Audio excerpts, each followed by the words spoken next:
tell you what you can't do. Gotta change your head.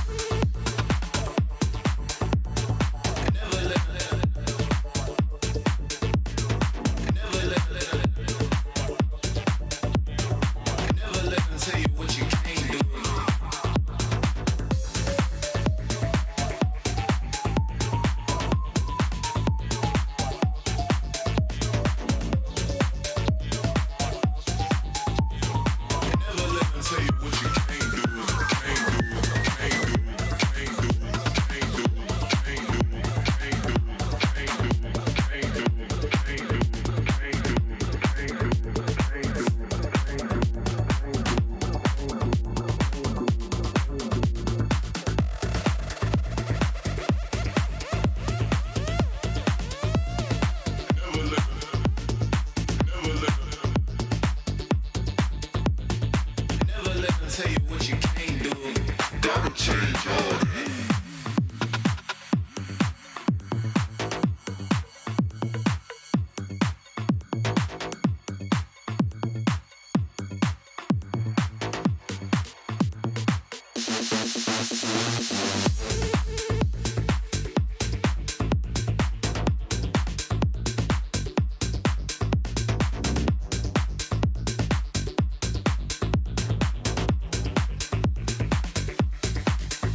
them tell you what you can't do. Gotta change your ways.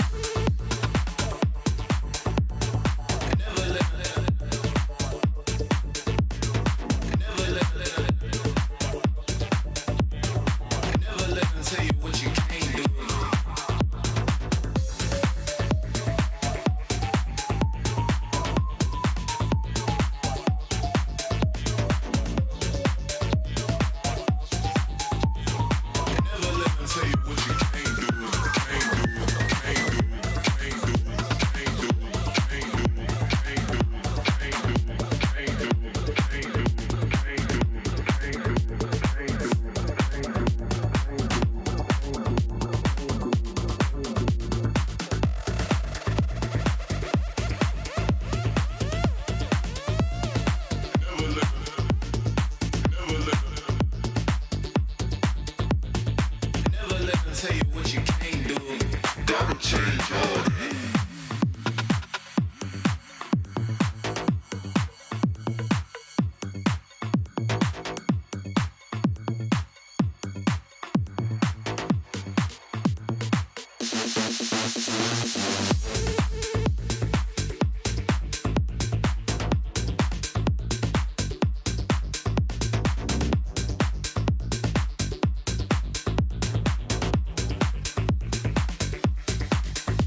tell you what you can't do. Gotta change your ways.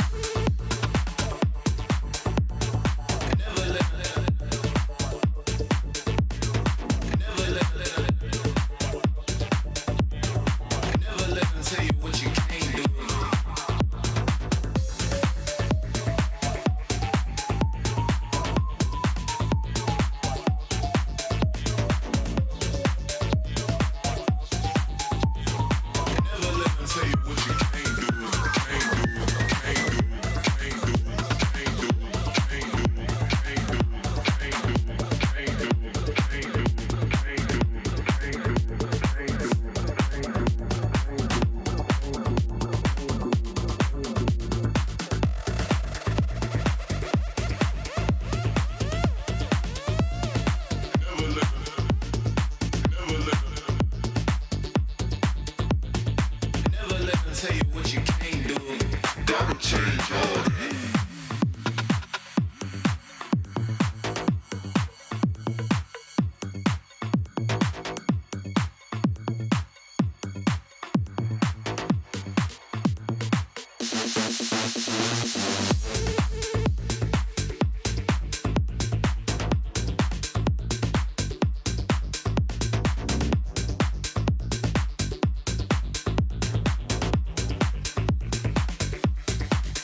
Tyrant about half-life. This is going to be the next big objective. Haku maybe goes for the steal. He gets another steal. Oh, the Blazing Brilliance right up to Dao. Kills him again as well. And the set sail from Kyung. He's going to get on out there. He's going to do a U-turn, and he's going to go right into KK. Smashes it in, and he says, I'm the captain now. That Winter Storm, or the Acid Rain, so to speak, is doing a little bit of work on that one. Infinite Fastness. Where's he going to go? It looks like he's going to go in reverse. He's going to back off. The Unbridled Outburst is going to be committed, and they thought about going. Kyung was going to look to go, but they do end up going. Haku is actually going to be killed. He is way too far overextended. Illusion is going to be killed as well. But they notice it.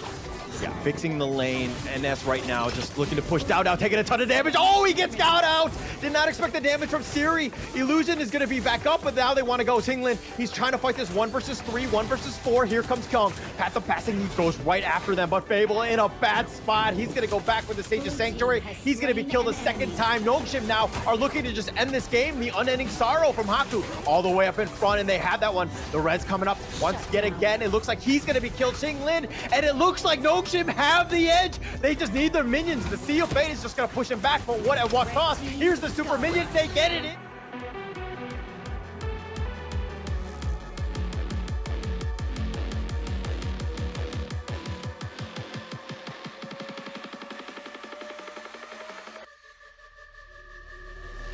And Dao continuing to just go in, just so much damage, just goes in and out. He is like this nightmare. He is all over you, and he wants more. Ochik is going to be the next to fall. Holy. He just turns it on, not scared, and they're continuing on. Arashi is just next on that. Overdive at this point. T3 on the bot will secure the Baron base.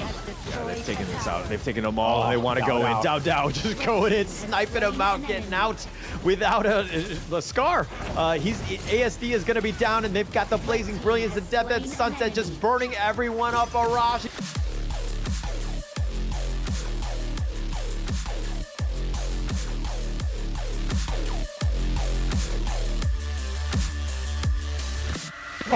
They get another kill onto Rilva. Arashi diving in to try and get the revenge kill. Will not do so because he's going to get taken out. It's 3 members, 4 down on the side of Scars. Yeah, backlines, they try to catch out Zen, but on the backlines, on the side of Nongshim Red Boys, they cannot handle Arashi. He jumps in again, gets the setup, and with the pounce on the side of Ochik, because now they don't have enough health to be able to deal with this. Wraparound comes in, and that's going to be Siri. He takes the kill. No one else is falling low, and once again, a double kill.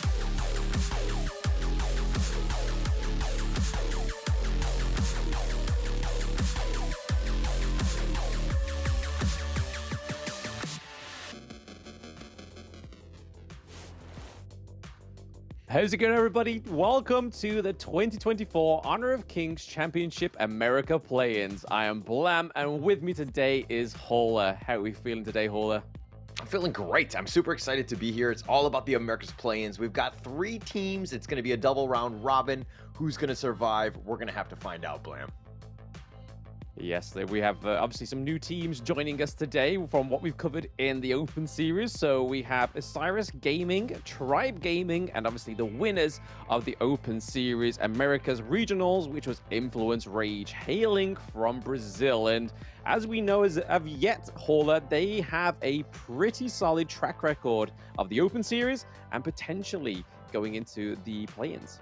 Yeah, Influence Rage just played very strong. I mean, you mentioned already in the sense that they were the Open Series champs, and we're going to be seeing them up first. They're going to be going up against a Tribe Gaming. That's going to be the first matchup of the day. Of course, all of these are going to be best of 3s. The second matchup is then going to go into Tribe Gaming versus Isurus. That's going to be the second matchup. And the third and final one is going to be Influence Rage going up against Isurus. It's, again, a round robin throughout.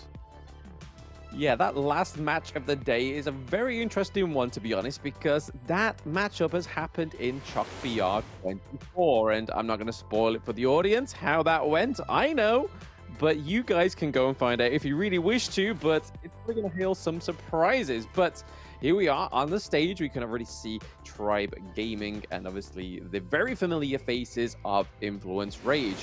Last time we saw Tribe Gaming was at the Last Chance qualifiers, and this is the roster. A little bit of a change. We have MTS, Marley starting in the mid lane, Arakizaro in the farm lane, and Charm, their new support player, down there in the farm lane with Arakizaro. Yeah, and it's going to be exciting to see them, right? I mean, they've been kind of watching the Open series, so they have a little bit of insights. I mean, they've already played, or they do know about Influence Rage and what they tend to pick out. So it might be a slight advantage going in, at least in the draft. But of course, once the games get going, all of that is out the window. We're going to find out who's going to be, of course, the best team. Absolutely. I mean, their opponents are nothing to sort of just be like, hey, Tribe Gaming, a very established North American organization, and maybe be the Titans to face Influence Rage. But for those that didn't actually catch the Open Series, this is the roster. We have Sony, we have Raikou, we have Cozy, we have Petroni, and Valau in the support role. And these were your champions of the American Regionals of the Open Series Split 2. And my oh my, they went very far with an almost blemish-free run within the Open Series Split 2. They lost one game to STMN, but after that point, it was smooth sailing. Yeah, and we're hoping for a little bit of a more competitive league. I mean, don't get me wrong, the Pacific one yesterday was quite entertaining with Nongshim, but going into this one, Fearless Esports had just such a huge momentum swing. They had 2-0 the first day, and they were doing very well, and then by the time day 2 happened, it was the other teams really trying to play from behind and really couldn't stick it to it. Fearless Esports, congrats to them as they move on into the Honor Peaks Championship, but I'm hoping it's going to be this kind of like the same way, or it's slightly different and more competitive in that sense, that Influence Rage aren't able to do the same thing. Yeah, we'll have to wait and see, right? I mean, they may have scrimmed against these teams. They may have not. Both of these teams have been in Dubai for a little while now. So it'll be very interesting to see if they're able actually to have had some experience on the Gorge against these teams for themselves. Because, again, it's just going to enable them to have a little bit more exposure and see if they have what it takes to topple Influence Rage. Yeah, I think the biggest thing and the biggest takeaway is that basically you can't get 2-0'd, right? I think that you need to at least look at winning at least one game so that when you do have that second round robin against that team, or whichever team it may be, that you have a chance. I mean, you have a chance to go 2-0 or even 2-1 because, again, it kind of happened with Nongshim where they got 2-0'd by Fearless, but then they actually struck back and won 2-1. But because of the fact that they lost 2-0, they didn't really have much of a chance. Yeah, first day is always the most important, right? This is where you kind of get your foot through the door and maintain it. You kind of you lose the ability of someone to slam your foot into the hinge. It's like, hey, okay, they've got the clearly foots in. They're able to come into the VIP lounge. Going into day 2 is just maintaining that high, right? And I think that's the best thing for both of these teams is just making sure they have the best foot in today. Because, like you said, when we saw Nongshim yesterday, they did their absolute best to try and just have a great second day. But from when you're playing from behind, that's so much harder. Yeah, it's definitely harder. And I like the analogy that you made with the whole foot in the door thing and getting that stub, because that actually happened to me earlier today. It was painful. I don't want that going in today. I mean, it sucks that it happened on day 1, and I'll probably feel the effects of day 2. So like what you're saying, and the fact that there is an after effect of it, it does happen as well. So what we're looking for really is on all the social medias is an update to that foot. Is it going to swell? Is it going to go down? Will it be absolutely fine? That's how it's going to predict how this day goes, really.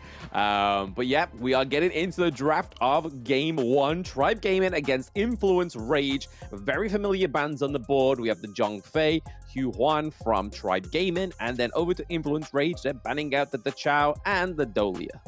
Yeah, but it looks like Tribe Gaming insta-picks the Augur, and they're going to let this one go. And we've kind of seen, I mean, don't get me wrong, it's one of the strongest heroes out there, but it looks like some teams are very comfortable playing against it. And it looks like Influence Rage are like kind of maybe almost baiting them. I mean, the Dachao isn't the most highly banned phase 1 pick there. So banning it there is just like inviting them to pick it. Correct, yeah. I mean, we've saw Influence Rage go against the Ogryn multiple times within the Open Series. They generally go for, obviously, the Zhuangzi, but they're looking to lock in the Sun Bin and go for the Lady Jen. Another great way to go against the Ogryn is obviously burst damage, but one thing I actually missed out there was the Mai Shiranui obviously is able to surface in that first ban phase. So, again, Mai Shiranui for the most of the Open Series regionals, no matter which one it was always banned. So it's nice to see that coming into the play-ins is a lot different. Yeah, it's I mean, it's Tribe Gaming. I think they're happy with the Mai, definitely the Ogren, and just kind of rounding it out with that Kaiser to just kind of keep them tanky. Like I think that there were other teams, you know, throughout all the other play-ins where Mai was heavily focused, Ogren was heavily focused in terms of banning. So letting them go, I think Tribe Gaming are like, whoa, we have all of these, like a plethora of heroes, and it's kind of nice at this point. It's very nice at this point, but this is the one thing where I'm kind of scared right now is the fact that Influence Rage was able to pick up that Lady Chen, and we saw in that open series that this was a pick they picked 7 out of 8 games, right? So this is a huge hero for them, especially for Cozy in the mid lane. I'm pretty sure he even locked in a few MVPs on this hero, so this was probably the thing that we're really gunning for, right?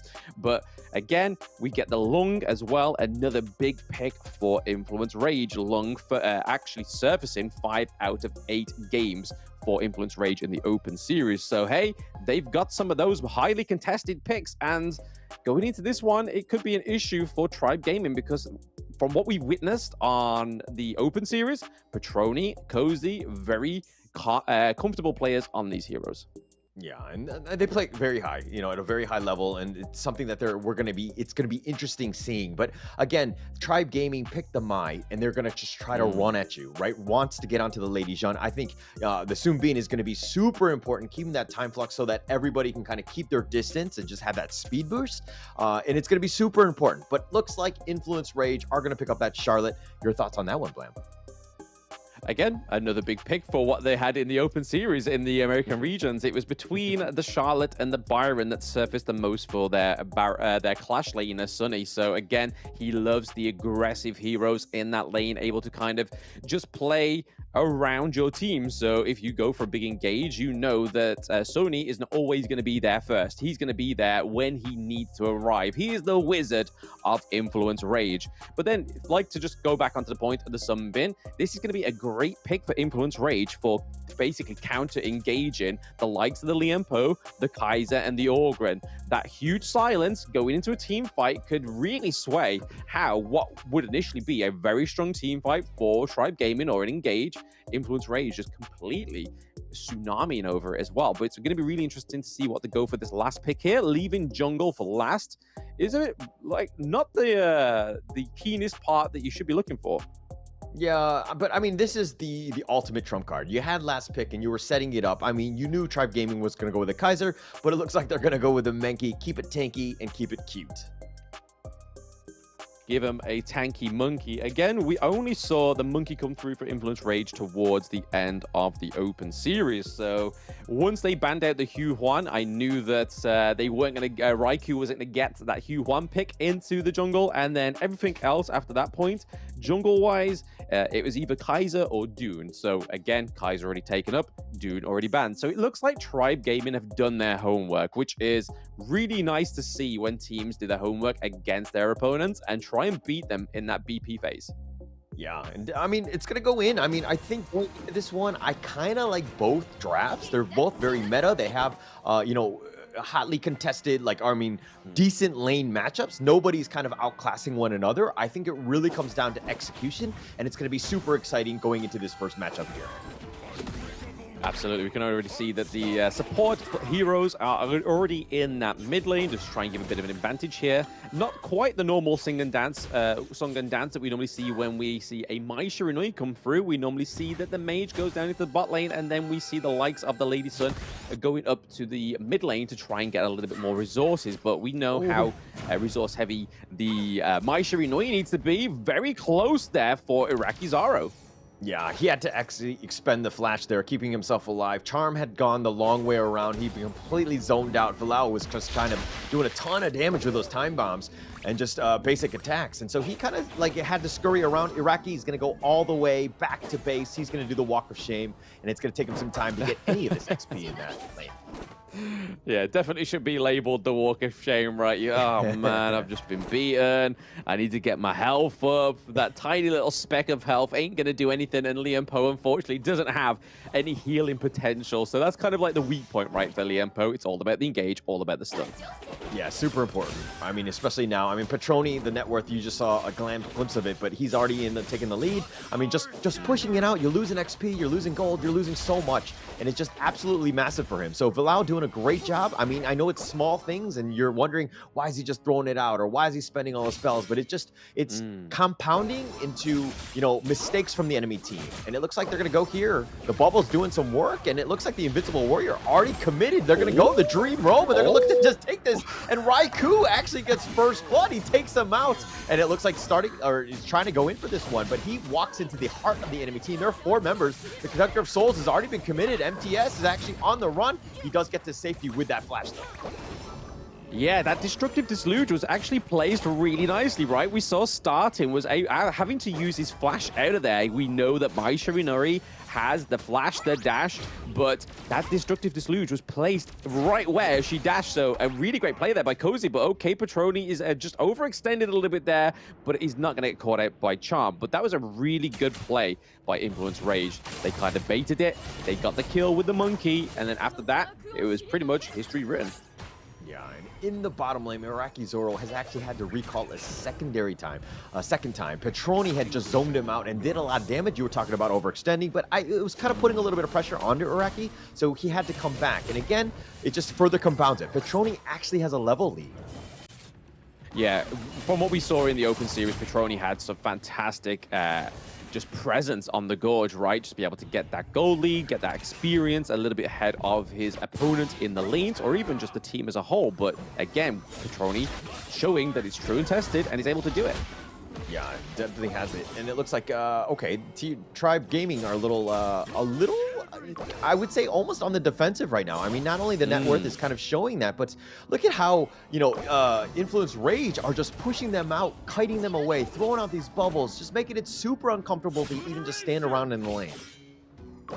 Yeah, I mean, we can kind of see, right, that Mali has no camps to take. Yes, we just saw that the one of the creep camps for the side of the blue team has just come up, but there was literally nothing for him to roam about or even try and get. So I think they're just trying to set up these lanes nicely to try and get the Tyrant coming up in 1 second.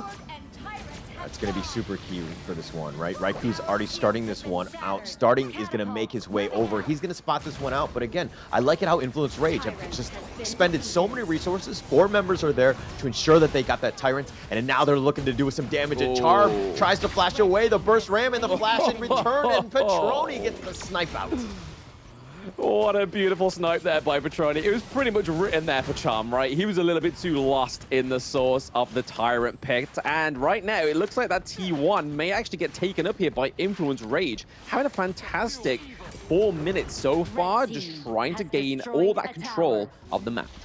Yeah, Petroni doing a great job. I mean, he's just zoning him away, and it all helped with Vilao. And, I mean, Iraqi Zoro is just, like, needing a little bit of support. He needs some time, needs some space in that bottom lane to get a little bit of farm. But now it kind of comes up to Tribe Gaming making some moves in the other lanes to potentially slow down the other ones to buy yourself some sort of farm.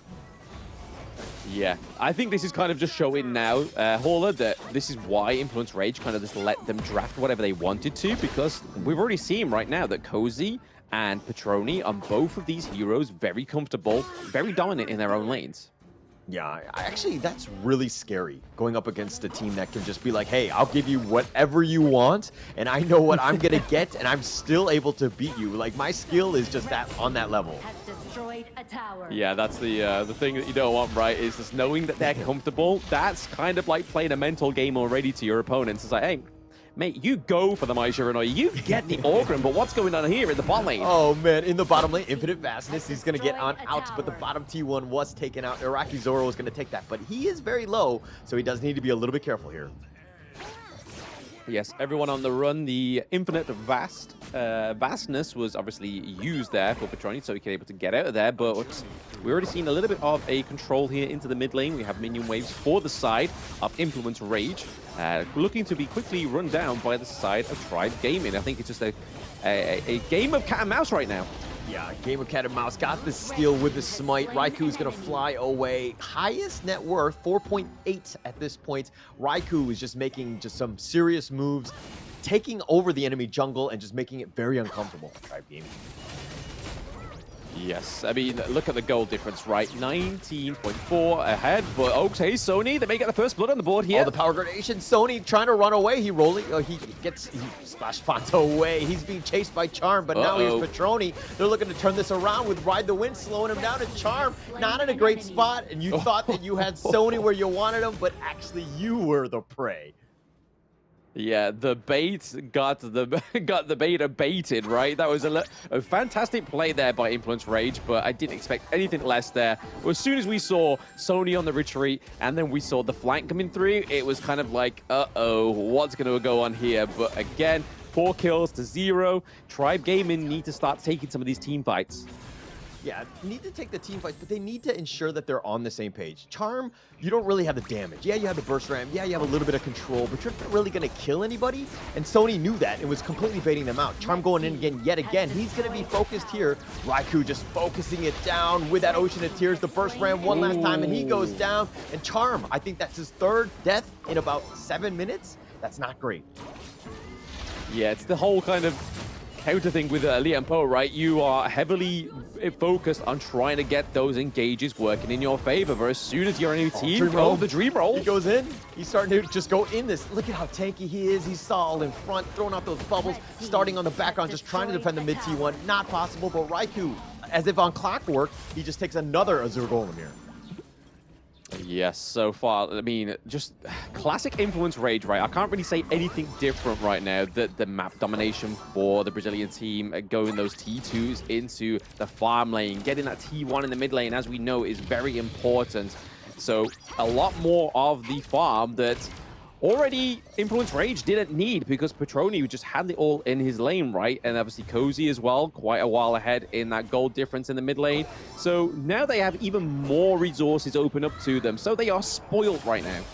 Yeah, not only in terms of gold, but there's also a pretty sizable level differential. Raikou is 13, MTS is 11. Raikou just standing in front, does not care. He's got the lingering dream. He's potentially going to get this one, and it looks like he wants to continue going. Starting is actually just going to be on the run. Mali, I believe, actually picked it up in the end, but now Petroni with his own red buff. Now they're sieging on this mid T2, forcing them back. MTS just trying to do what he can from the path of passing, but the Invisible Warrior looks like they want to go. They get Cozy. He's going to be down, or he's going to be frozen in, at least for now, but Charm's going to be the first to die. Cozy dies in return, so they've gotten that return kill, but MTS getting solo and the double kill going the way of Petroni, turning it around, shooting it, and the sustain from Loom, so much damage. Cozy with the pretty much impeccable timing on that untargetable from Lady Gem, right? Baiting almost a kill, but then losing 2 kills to the side of Tribe Gaming. Also giving over the Tyrant, and the T2 already still taking a beating, so not a lot of goodness from Tribe Gaming. And Sony again, maybe getting baited. There it is. He's looking to turn this around, but he's solo. He turns it around, and Petroni gets another kill. Infinite fastness when he's low, and he zips on out of there, and Petroni survives yet again after getting a double kill. Yeah, this is maybe a let's just restart, right, for Tribe Gaming. Not just as a whole, but maybe let's just try and gather some resources, because as you can see, gold lead, there's a difference there in terms of XP as well, even just in that jungle role. There is a whole level difference. Raikou really showing that the Brazil's way of jungling is completely aggressive, but just unmatchable, right? Yeah, unmatchable. And, you know, we talked a little bit about this, you know, in the previous play-ins, but it's basically map control just being so important. Everything is being contested. Raikou is here as well. He does not have Smite. I don't think he... Oh, he did end up getting it in the end. Somehow got another steal. MTS was not able to get that one. And, I mean, Mali was not able to get that one. But still, Influence Rage now pushing across, and they're all on the run. Not much they can do at this point. Yeah, they got to play the offense, right? We do see that Arakizaro does go down, so again, that's a lot of damage for the side of Tribe Gaming. They've really got to rely on the Mai Shiranui, but Dream Roll Raikou all the way in the back line. He gets knocked up, but he's just pushing them away, and they got the T3, and Influence Rage have things wide open. Now they're going to focus their attention on the mid T3 with those minions pushing, but now they need to stand. This is the holdup, the two-man launch up, and they're looking to go. Influence Warriors all the way up in front, but Starting has been killed, and now they're just whittling him away. Invincible Warrior or not, we're going to take you down. Molly is down for the count. Now with the base wide open, it's going to be a matter of town, and they've got Charm and MTS, and they're going to get the base, and a triple kill going the way of Petroni just to pad on that KDA. Ooh, I mean, we said right. Petroni getting the Lung and Cozy getting the Lady Chen was a very, very troublesome thing. We saw that Tribe Gaming was able to do their homework. They obviously showed it in the bans and picks that they're able to focus out the likes of the Dune, the likes of the Byron, and the Hugh One. But it just shows how great of a team roster Influence Rage has, right? They're not just counting on one person to get that pick. They all have very comfortable picks and big hero pools. Yeah, huge, absolutely huge. Just in terms of playstyle as well, just controlling the game. There was never a doubt. This is a very clinical game. And if you want to be like, hey, how do I get better? Or how do we get our five stack to actually win? This is it, right? You take over, you get that net worth lead, and then you just control them throughout. They were just on point. On point, but yeah, it's very hard to see a Lady Sun, right, only have 1 kill, 2 deaths, and 6,000 gold. This is the hero that you're meant to be putting all the resources into. And this is where we kind of see where Tribe Gaming's draft isn't that good, because you've also got to try and put resources into Mai Shiranui, the Orgren, so you can get enough tankiness, right? And it looks like MTS wasn't actually going to go for the tanky Orgren build. He was going for more the attack damage, as you can see there from his only 2 completed full items, as well as his boots, right? But then you look over to the side of Influence Rage, Petroni, 9.9k gold. Pretty much 4 items already fully itemized. That's what you've got to do when you're going against the likes of Influence Rage. Yeah, and I mean, Petroni was 903. I mean, he had 24% of the hero damage on the team. I mean, just kind of took all the kills, I would say, that were set up by Cozy on the Lady Jeanne. Again, this is why Lady Jeanne is super strong, having the most 29% of the team hero damage, but 88k damage, especially in a game that was that short. That is actually quite a lot.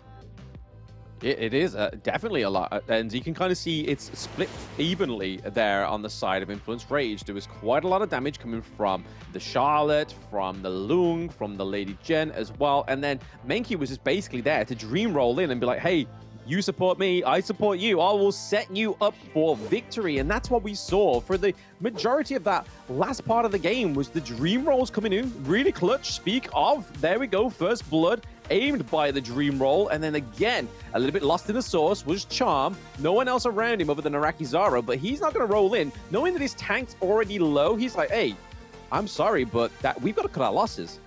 Yeah, we have to cut our losses. I mean, Charm got cut out. I think he's going to watch this one and just kind of be like, hey, I did die a lot early, didn't put my team in a good chance, a good opportunity to win this, but they were trying to go for some of the team fights, but at this point, Influence Rage just had so much damage, so many items, and that lead was just so much, bigger that they were just blowing people up. It was very difficult for Tribe Gaming to take any sort of fight, and that's why you always see them on the retreat. If anything, they were trying to hide under the tower, but again, Raikou don't care. Raiku's going to go after you.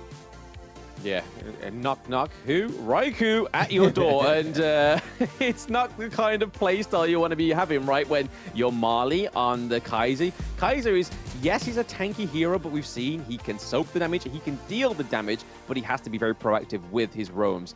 But looking here, Cozy getting MVP. I said it in the beginning of the day that Cozy scored quite a few MVPs with a Lady Chen, so letting this guy get this hero was a mistake in the BP phase. Yeah, but really, Petroni was 9-0-3, and I think had like close. I mean, didn't have 88k damage, but it was somewhat closer. And you're gonna give okay, fine. I guess somebody is a Lady Jeanne main themselves, and they were like, that's the way to play it. I like it. I'm gonna pick with Cozy. Yeah, are they a Lady Jen main or are they a Cozy stan? Let's see how that develops. We'll have to get to the bottom of that one, right?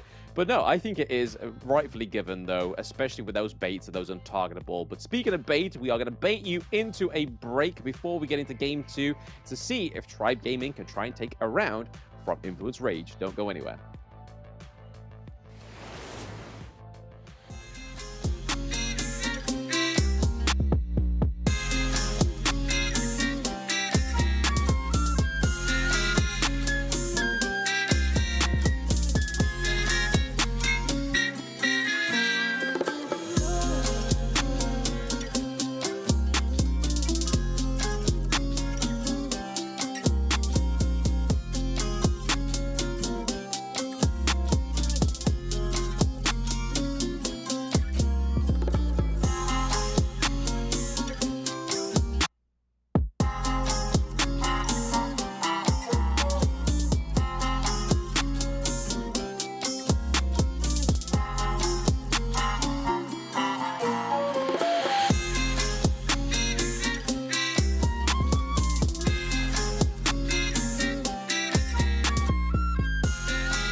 Esports, and they get what they want. Snow caught in the middle of 4 once again, and here comes the Infinite Vastness aggressively, and at this point it is a 1-by-1 they fall.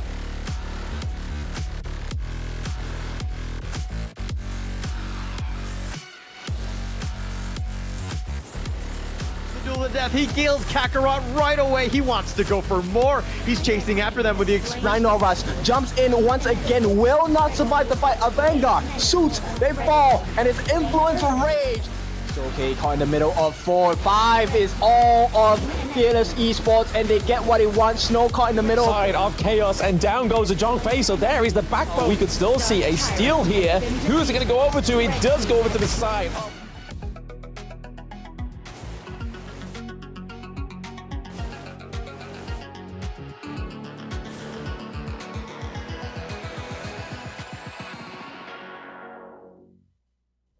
The meteors that fell from Zephyr was a mysterious substance temporarily named Amber. In fields such as biomedicine, it may bring hope for post-disaster reconstruction.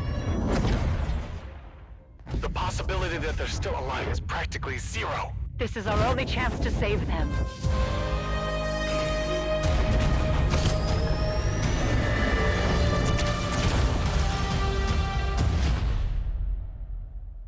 Doctor, we received a weak signal from Zephyr for the first time.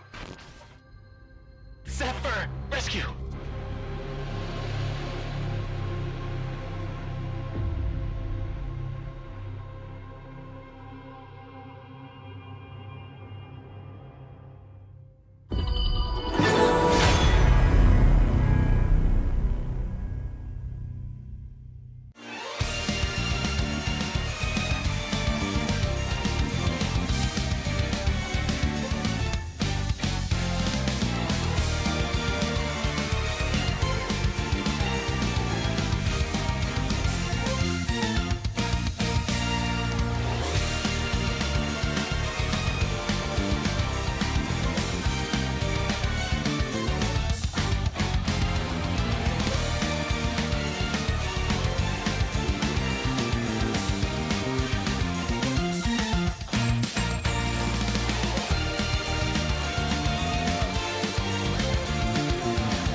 Welcome back, everybody, from that short break. We have just witnessed Influence Rage take a 1-0 from Tribe Gaming. But what can they do, Hauler, going into Game 2 to try and take a 1-1 from Influence Rage? I think the first thing they need to do is just breathe, right? I think they need to calm things down and be like, whoa, that game, let's forget about it. It didn't happen. Let's put it out of our minds. I don't want to think about it right now because we don't have enough time to dissect what exactly went wrong in this one. But I think it's going to be super important for this one to kind of come in. I think the draft was fine. The execution definitely needed some work, but they were pushed back from the first minute. Influence Rage just kind of exuding dominance and just kind of getting onto you, right? They need to, again, breathe, calm down, start from scratch here. Yeah. Hopefully their coach had a little bit more wisdom there than others just breathe, because if Hauler was the coach and it was just like, coach, what can we do to come back from game 1? Breathe. If they didn't breathe, they would die. I'm helping them. For the whole 5 minutes, just like, what do we do? How do we counter this? Breathe. But yeah, it is a little bit, it's definitely something they want to do, right? They don't want to get too excited at the likes of, oh, my Shirinoi's not been banned, let's pick it. And oh, let's go for the Augur, and like go for something that you know that you're comfortable with, that's enable you to get that lead. And unfortunately, the Chow goes over to Influence Rage. We've seen them play it before, and it's going over to Cozy. So normally when the Chow comes through, we generally get it into the mid lane. But we could see a little bit of a difference here for Influence Rage. They could go for the Futsu. Yeah, it could be an interesting one. I think the entire playstyle, the split push, could be just super powerful with the Dachiao. I think Influence Rage will probably play around with that. And again, it's very elusive. So that means that Tribe Gaming need to respond with things that are just going to, launch them up, kind of slow things down so they don't just see a fade on out of there every time you try to gank them. Yeah, that is troublesome though. When I see that Hugh Huan come through for Riku, that I am a little bit scared for the side of Tribe Gaming. This is where I really hope they pick some of their comfort picks, right? Because now that that's come through, that is a huge comfort pick for Influence Rage. It's only come through, I believe it was twice, but it was in their grand finals play. So this is something that they go for when they want to go for the finisher. Yeah, and it's going to be an interesting one. I think that, you know, you have a lot of the sustain from Yuhan and the Zhangfei tankability and control, so it's just kind of adding it to it. The Da Qiao is going to be annoying. It looks like it's going to be mid at this point because you have the Zhangfei as the roamer. So I guess who do you want to pair with the Da Qiao at this point? I mean, anything works here, right? I mean, the Elaine could come through. We saw it yesterday where the Elaine was on the same size as the Chao and just being able to get in there, just do all those damage, use the Death on Sunset, but then be able to just escape and then get back straight into it. That could be something up into the Clash lane, right? But in terms of that farm lane, obviously Lady Sun's gone down. Lung has not been banned yet, so unless Tribe Gaming take this from Influence Rage, I think we could probably see Petroni go for the Lung again, because why not? Hey, if it worked in game one and you was like, what, 9-0? Go for it again. Yeah, I mean, they're putting it into an awkward position because the fact that, yeah, they're going to pick the Arlie here, but they're basically just inviting Influence Rage to be like, hey, you got a 9-0-3. Can you do even better in this game? Maybe they're potentially giving up the Lung again.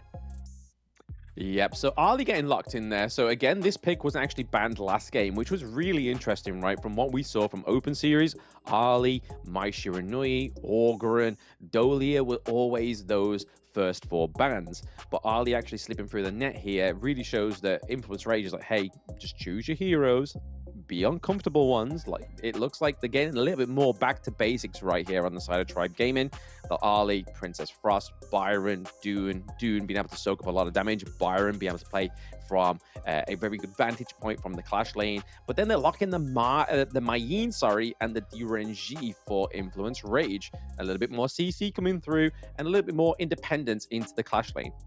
Yeah, so DRNG here, it's interesting that they wouldn't go with the Loom, right? I think we kind of addressed that a little bit here, but DRNG is a decent pick. I don't think I think it's more of like a matchup maybe against Arlie more than anything else to kind of deal with some of the potential CC from Byron Dune, that type, I would think. But I mean, it looks like Tribe Gaming are going to go with Lian Po. This is a nice little combination with the Tremor Smash, potentially spoiling the Sea of Fate. But again, the timing needs to be perfect.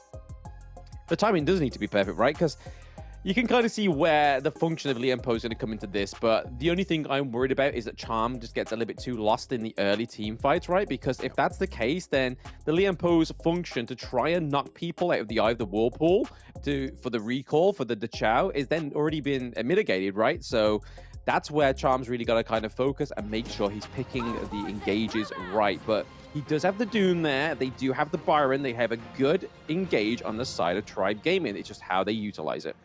Yeah, and let's focus on or prioritize. If I was going to be Tribe Gaming, this would be my actual coaching advice, which is, of course, Charm. I think you need to do a better job of babysitting Iraqi. Zoro, make sure that he has the best lane, or at least early, because last game he was kind of left on an island. He really struggled. He was not able to catch back up because of that. Yeah, I mean, you're kind of correcting the mistakes here, right? Because we're seeing that Iraqi Zoro's gone into the mid lane this time around, rather than start down in the bot lane against the DRNG. They've switched out for the Princess Frost, because then this now allows the Arlie to pick up a few more of these camps. Whether they're actually going to focus on getting those camps or looking for more times in the rotations, we'll get to see. But that's what they need to do, right? They just need to make sure their farm lane gets way more resources, because that was a lackluster Lady Sun, right? 6k at the end of a game. They should have been way higher than that. A lot more itemization coming through. Yeah, for sure. And it looks like right now Charm is just kind of sticking around in the mid lane. He was walking around with Molly, and they had that buddy system. And it looks like, I don't know if he's in. He got into a fight with Iraqi Zoro, because it seems like they're kind of separated, not really playing together. That's it, yeah. So, hey, I don't want to be by you. I'm not going to support you. I'm going to support everybody else but you. But hopefully that is not the case, right? Charm is a big component in this draft. Yeah, for sure. And I mean, in the bottom lane, he's going to be there. And this is what you want. Seeing as that there's Vilao hadn't joined there, he doesn't really need to be too much. Now he's providing vision. Now he's getting gone on. And so now this is the 2-on-2 that, again, Charm and Iraqi Zoro need to have a better early game. Yeah, we'll have to just wait and see, right? It's just a time game to see if they are able to come back from that game 1. That was a bit of a nice little tip for tat there from Charm, but we just got to make sure that he's able to find a way out of there, right? That's the main thing with Charm, is he can get in, but the get out is the hardest part for him. Yeah, and I mean, he's doing some burst ram Magma Slams onto him, but again, Vilao is just pretty tanky. He's going to shake that one off. Iraqi Zoro needs to be aware that, hey, Charm, if you go in, I can go in and I can get some free damage. I haven't been able to just compound that because you're not communicating with me or whatever it is. I don't know when you're going in. Yeah, I mean, right now we can kind of see a very slow lead for the side of Iraqi Zoro, now just being neutralized by Petroni, so only a matter of time before that came through, stealing a little bit more gold from the side of Tribe Gaming, which is hopefully not something that's going to be a already established storyline, right? They just need to make sure they are getting their own resources and Petroni's not actually having a hand in the jar.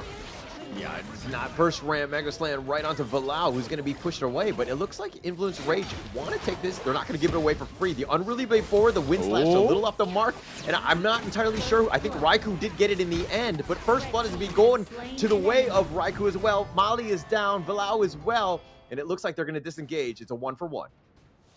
1-for-1 trade, so better for Tribe Gaming already. They have a kill on the board. It hasn't taken them almost 6 to 7 minutes to get a kill on the board this time around. I felt like it was a little bit of a hesitant play there by Iraqi Zoro. He was just waiting for the right moment to take out the Zhang Fei because already was quite low. They were already pretty much in the thick of it before the Ali came through. But now that we see the Doomsday come over to the Ali, I can see that damage is going to just kind of it grew over time, right? And that's all we got to see from this early pick, is just make sure the damage comes through.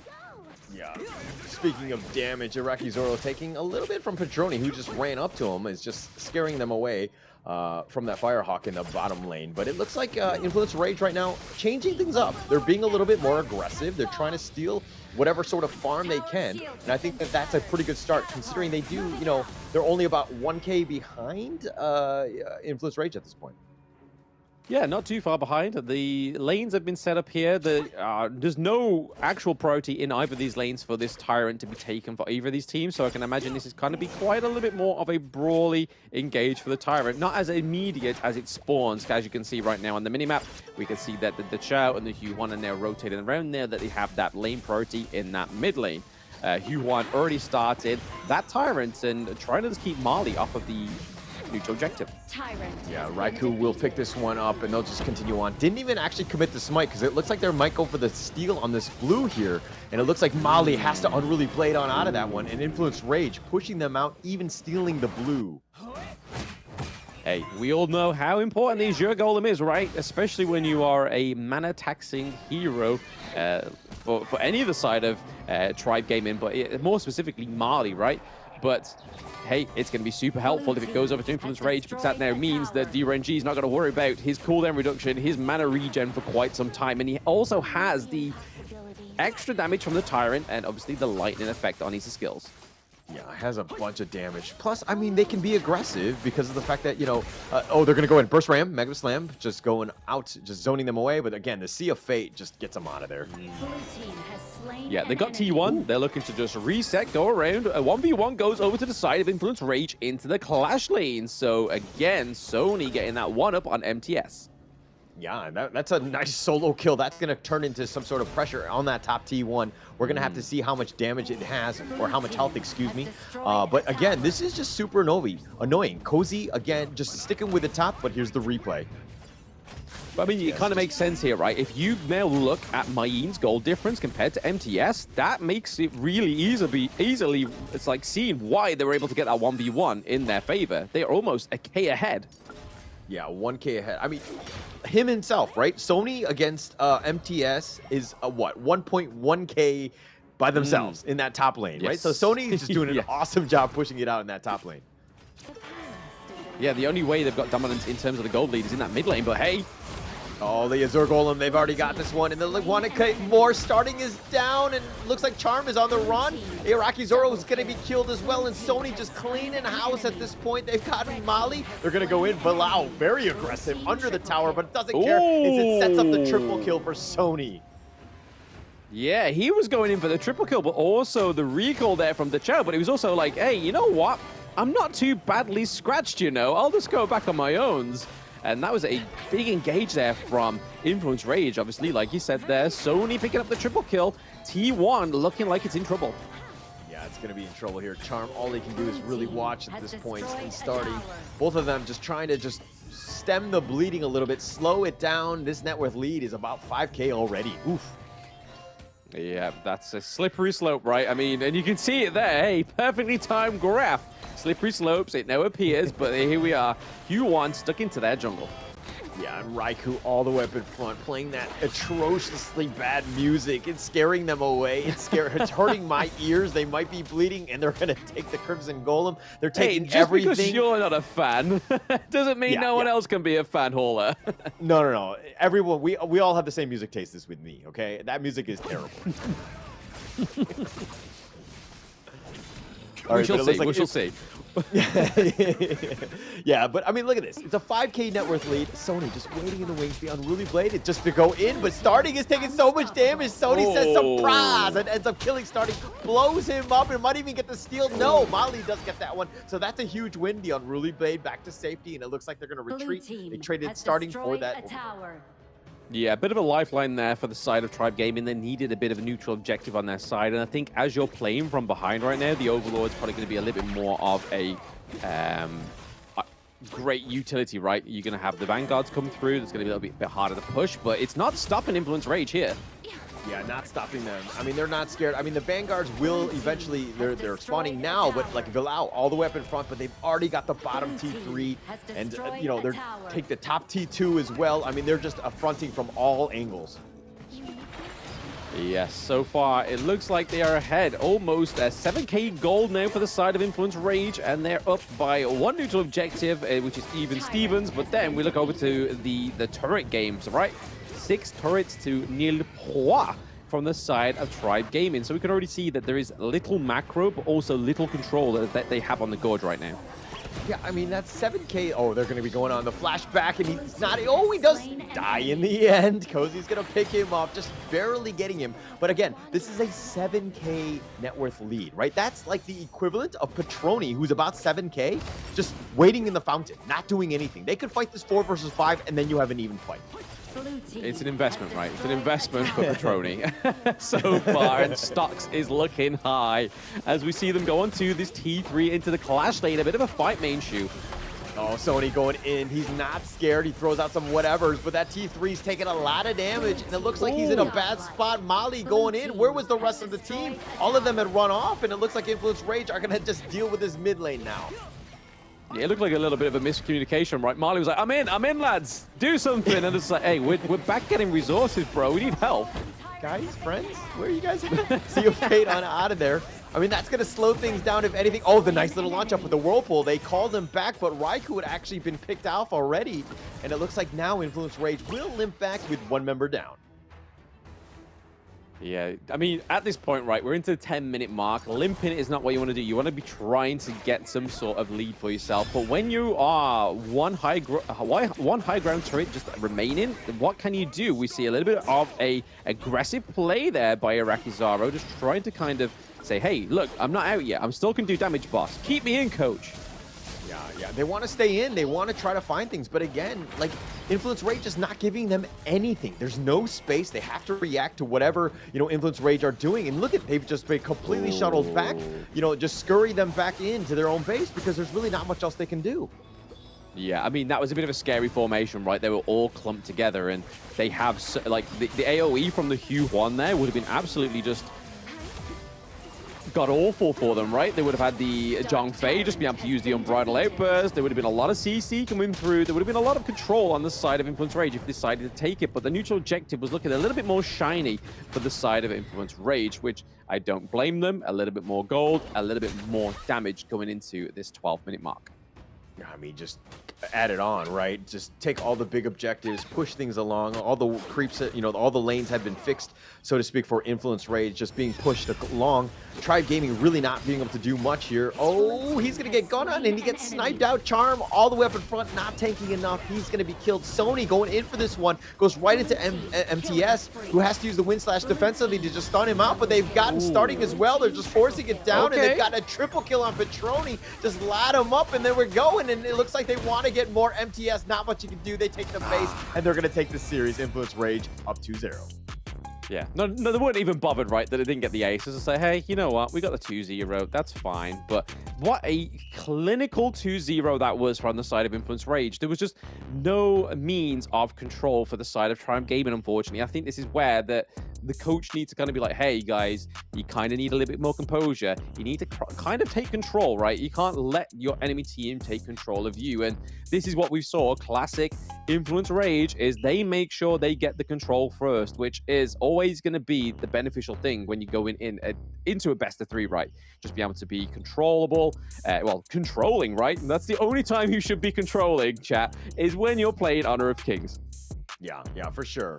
I mean, again, I think that there's going to be a lot of learnings in that one in terms of like the lessons that they could have done, but that was pretty much a clinical game by Influence Rage. It's so like almost all points, very difficult.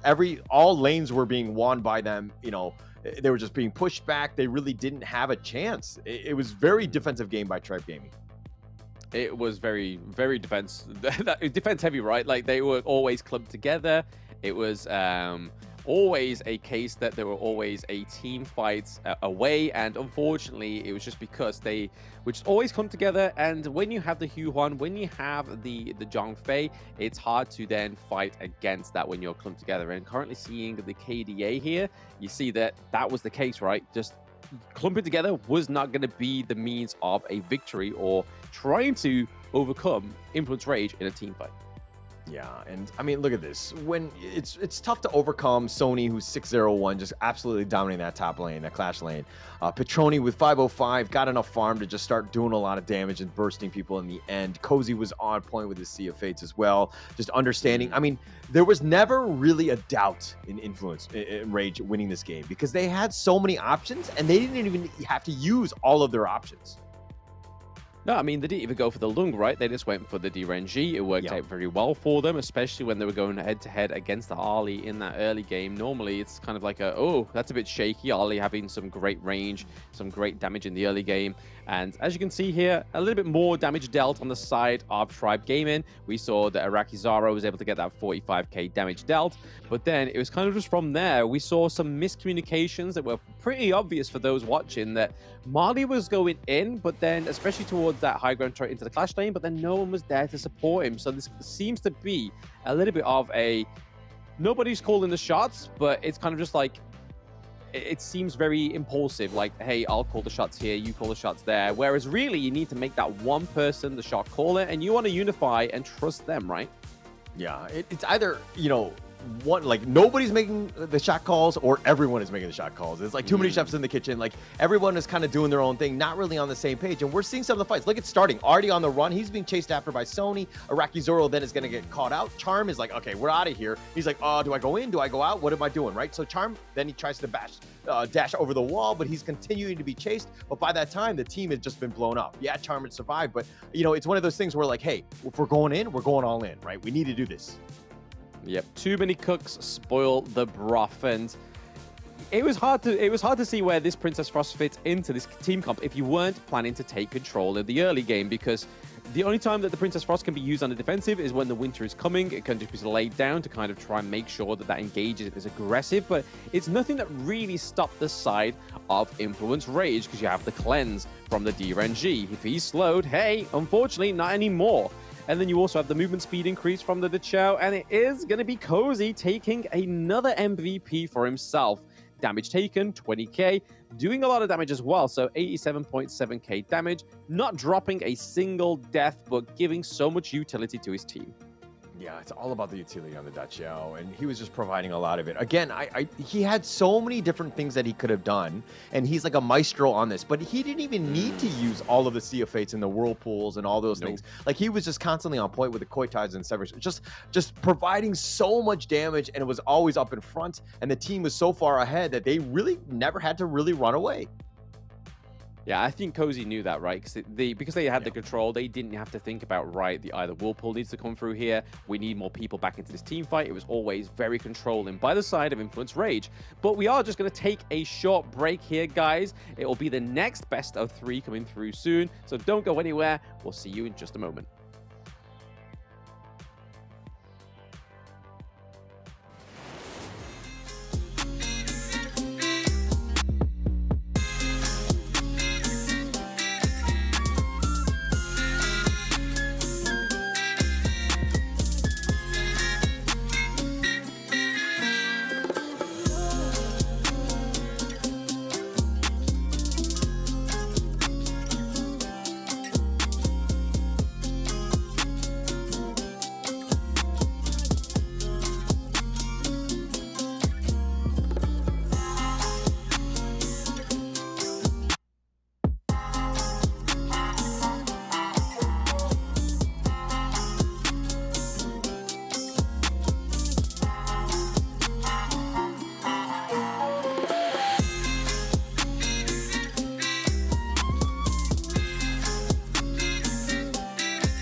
tell you what you can't do. Gotta change your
Never let them tell you what you can't do. Gotta change your ways.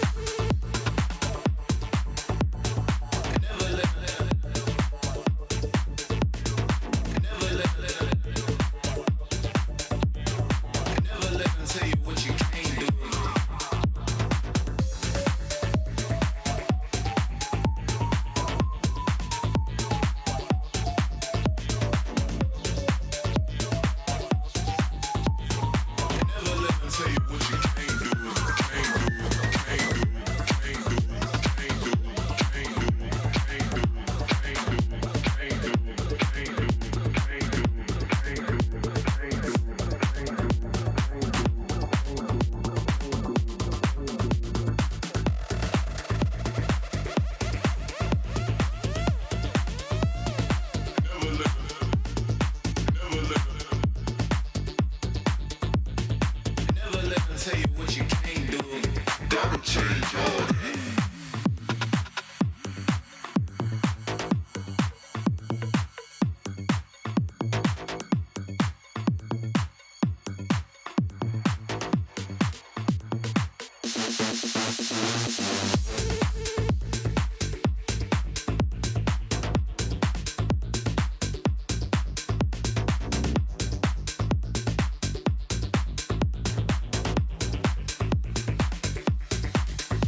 Esports, and they get what they want. Snow caught in the middle of 4 once again, and here comes the Infinite Vastness aggressively, and at this point it is a 1 by 1 they fall.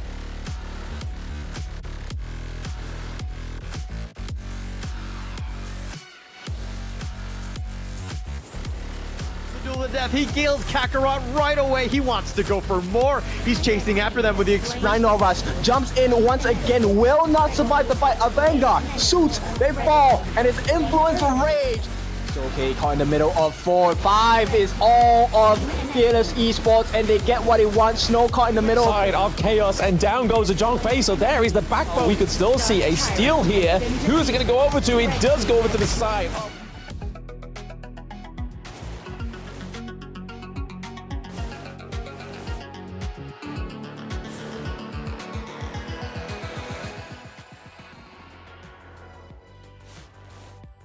Hello everybody and welcome back to the 2024 Honor of Kings Championship play-ins. Today you have myself, Blam, and with me is Hauler. We are going to be getting onto the second match of the day, which is going to be Tribe Gaming trying to get a redemption against Isurus. Yeah, Isurus is going to be here in the Latin partner team, and they're going to be a very interesting one. We've seen them play again. They've done decently.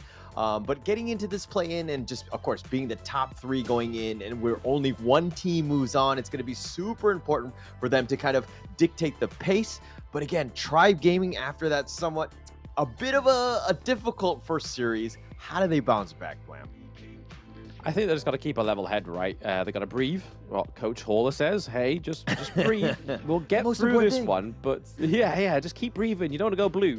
But hey, they're breathing. They're not blue on their photos. So MTS once again in the clash. Somali in the jungle, starting in the mid. Iraqi Zoro in the farm lane. And Charm once more as the support. So as you guys maybe haven't watched the previous series, but Tribe Gaming had a little bit of a struggling start in that first best of 3. So now is the time that they kind of come a little bit more level-headed, maybe listen to the coach, whatever they've had of words of wisdom within that break, to see what they can do to try and take some wins from Isurus Gaming. Yeah, I mean, to be honest, if I was coach at Tribe Gaming, the first thing I would say is just like, hey, just forget about that first series, but let's concentrate on their next part, the next opponent, which is going to be Isurus here. It's going to be Muster, Israel, Mangichi, Wind RJ, and Capex right here. I think that this is a nice little lineup. Plus, Mangichi, who has a better mustache than him? I think that is probably the best mustache in Honor of Kings, right? Like, there's nobody topping that. This guy, all he's got to do, twirl the mustache, he's good to go. He doesn't have to listen to coach. He's like, hey, coach, mustache is the coach.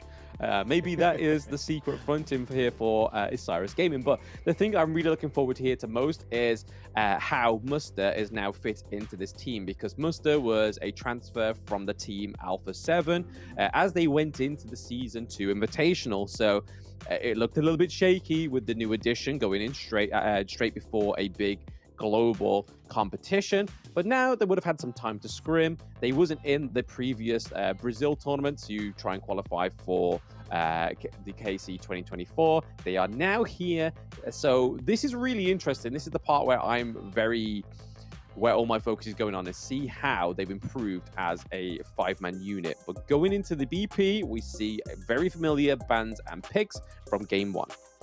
Yeah, and Ogren is going to be the first pick for Isurus Gaming. Tribe Gaming will respond with the Byron and the Lady Jeanne. If you see the Ogren on that piece, is the Byron and Lady Jeanne good enough to counter with? I mean, so far, no, but it looks like they're going to go for the Masashi, so there is something that is a direct counter, right? Masashi, sure. A man for my own heart. He has 2 swords, and they're both for Blam. So, yeah, the Masashi, again, huge counter for the Ogren. But Byron, we saw last game, I believe it was on MTS, he was able to get a 1 or 2 kills from the side of Influence Raid. So, hey, maybe some more could come through here for Tribe Gaming. But the Lady Jeanne is huge for starting. Didn't have the best performance on either the Princess Frost or the Mai Shiranui, but again, Mai Shiranui, you kind of have to dictate the pace of the match for yourself, whereas the Princess Frost is a little bit more defensive, whereas the Lady Jeanne, we know, can do a lot more damage than Princess Frost. Yeah, Lady Jean just very, I would say, versatile in what she can do and just the amount of damage control. Everything, it has everything but the kitchen sink, right? That's definitely a great hero to start off with. But I mean, you're going up against the Ogryn. It looks like Isurus are going to look to try to augment that as much as possible with this Ming. But again, I'm not the biggest fan of Ming overall because like Ogryn's going to do his thing. I'm just wondering if you needed maybe like a Zhang Fei, or sorry, that was actually banned, but not in the first phase. It was potentially there, but you know, I think you had a little bit better options, but Isurus might be cooking up something here. Yeah, no, I could see that Liam Poe pick coming from a mile away because, I mean, they've done it for 2 times in a row right now, and they're going to go for it again because they're against the Ogryn. But what is really interesting is the Ming and Erin pick. We haven't seen Erin come up for, like, what seems like years. It's been out for months, but it seems like years before this hero has even been picked. What are Isurus Gaming cooking here, Hauler? With the Ming, Erin, this could be something beautiful.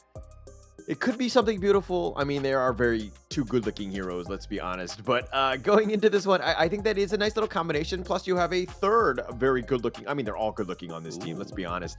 Heinuo kind of rounding out that draft. But again, my only concern is that, you know, this Musashi, if they get on you, how are you going to deal with this? Because everyone from Isurus kind of on the squishier side. Yeah, it looks like the Heino pick's going to be in the jungle, right? Because now the Ogryn was the flex pick at the beginning, which is why I always love when teams go for the Ogryn first. It could be flexed into the jungle. It could then be in the Clash. And then once you've got it against the Clash, the wave clear potential of the Ogryn up into a lane is very strong. They just don't want to make the mistake that Tribe Gaming did in the first game of the day, where they kind of went for more attack damage rather than being tanky. So we could be seeing the Heino into the jungle there, which could be huge. We know it's a staple pick, especially within the Chuck BR scene as well. VKS Danny loves to play this hero, and it's currently being played by Isurus, so it's going to be really interesting to see how they cook this Heino into the mix. Yeah, I think it's going to be the biggest one, right? Just kind of, is he able to keep on pace with the Musashi? Is he able to just kind of be that nuisance? Because once Musashi gets that farm, it's going to be super scary for them to kind of take any sort of farm. Because, yeah, you can Fate Rewind, but then Musashi's like, all right, great, more damage. I'm just going to continue on. I'm going to get extreme speed on top of you and duel you to the death. Yeah, I mean, it could be one way of countering the Heino, right? But it's going to mean that Tribe Gaming, from what we've seen historically within this play-ins right now, they haven't been able to control that early game. But if they're able to gain control in this match, I think we could see a really good thing for Tribe Gaming in this game 1.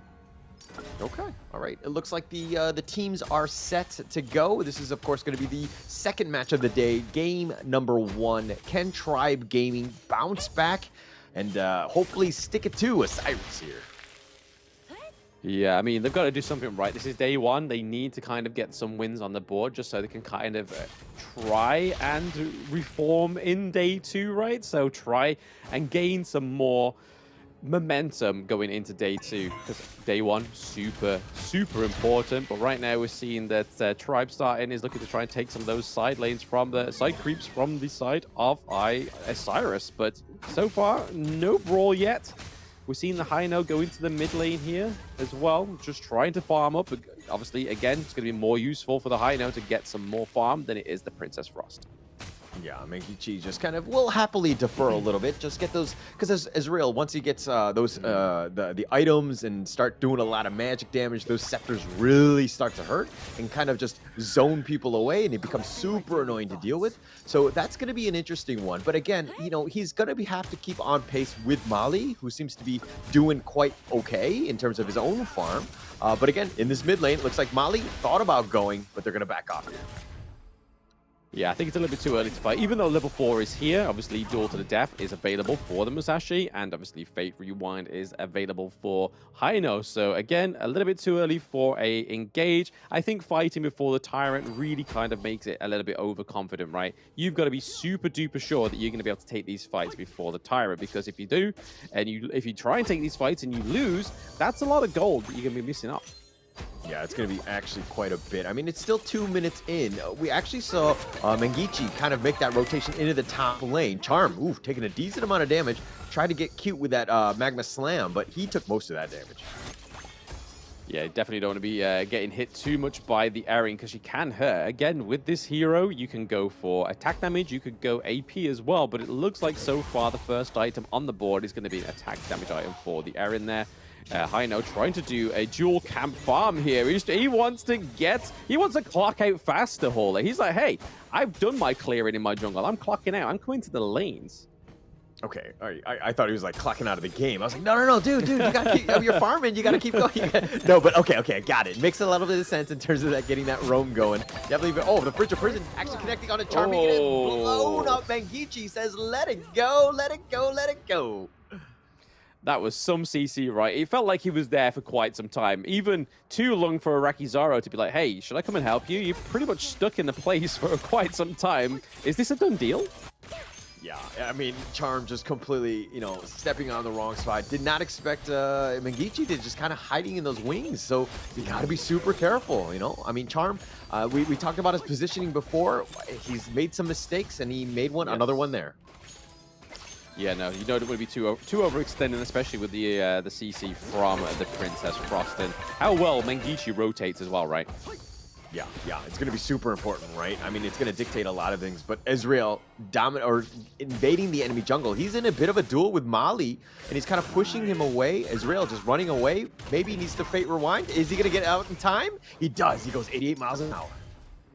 Yeah, that was a bit of a disruptive mechanic there, right, from Ezreal there. He's able to just go in there, cause a little bit of a stir, stop the farm up. Yes, you can kind of see that Masashi is XP ahead, but it kind of did its job.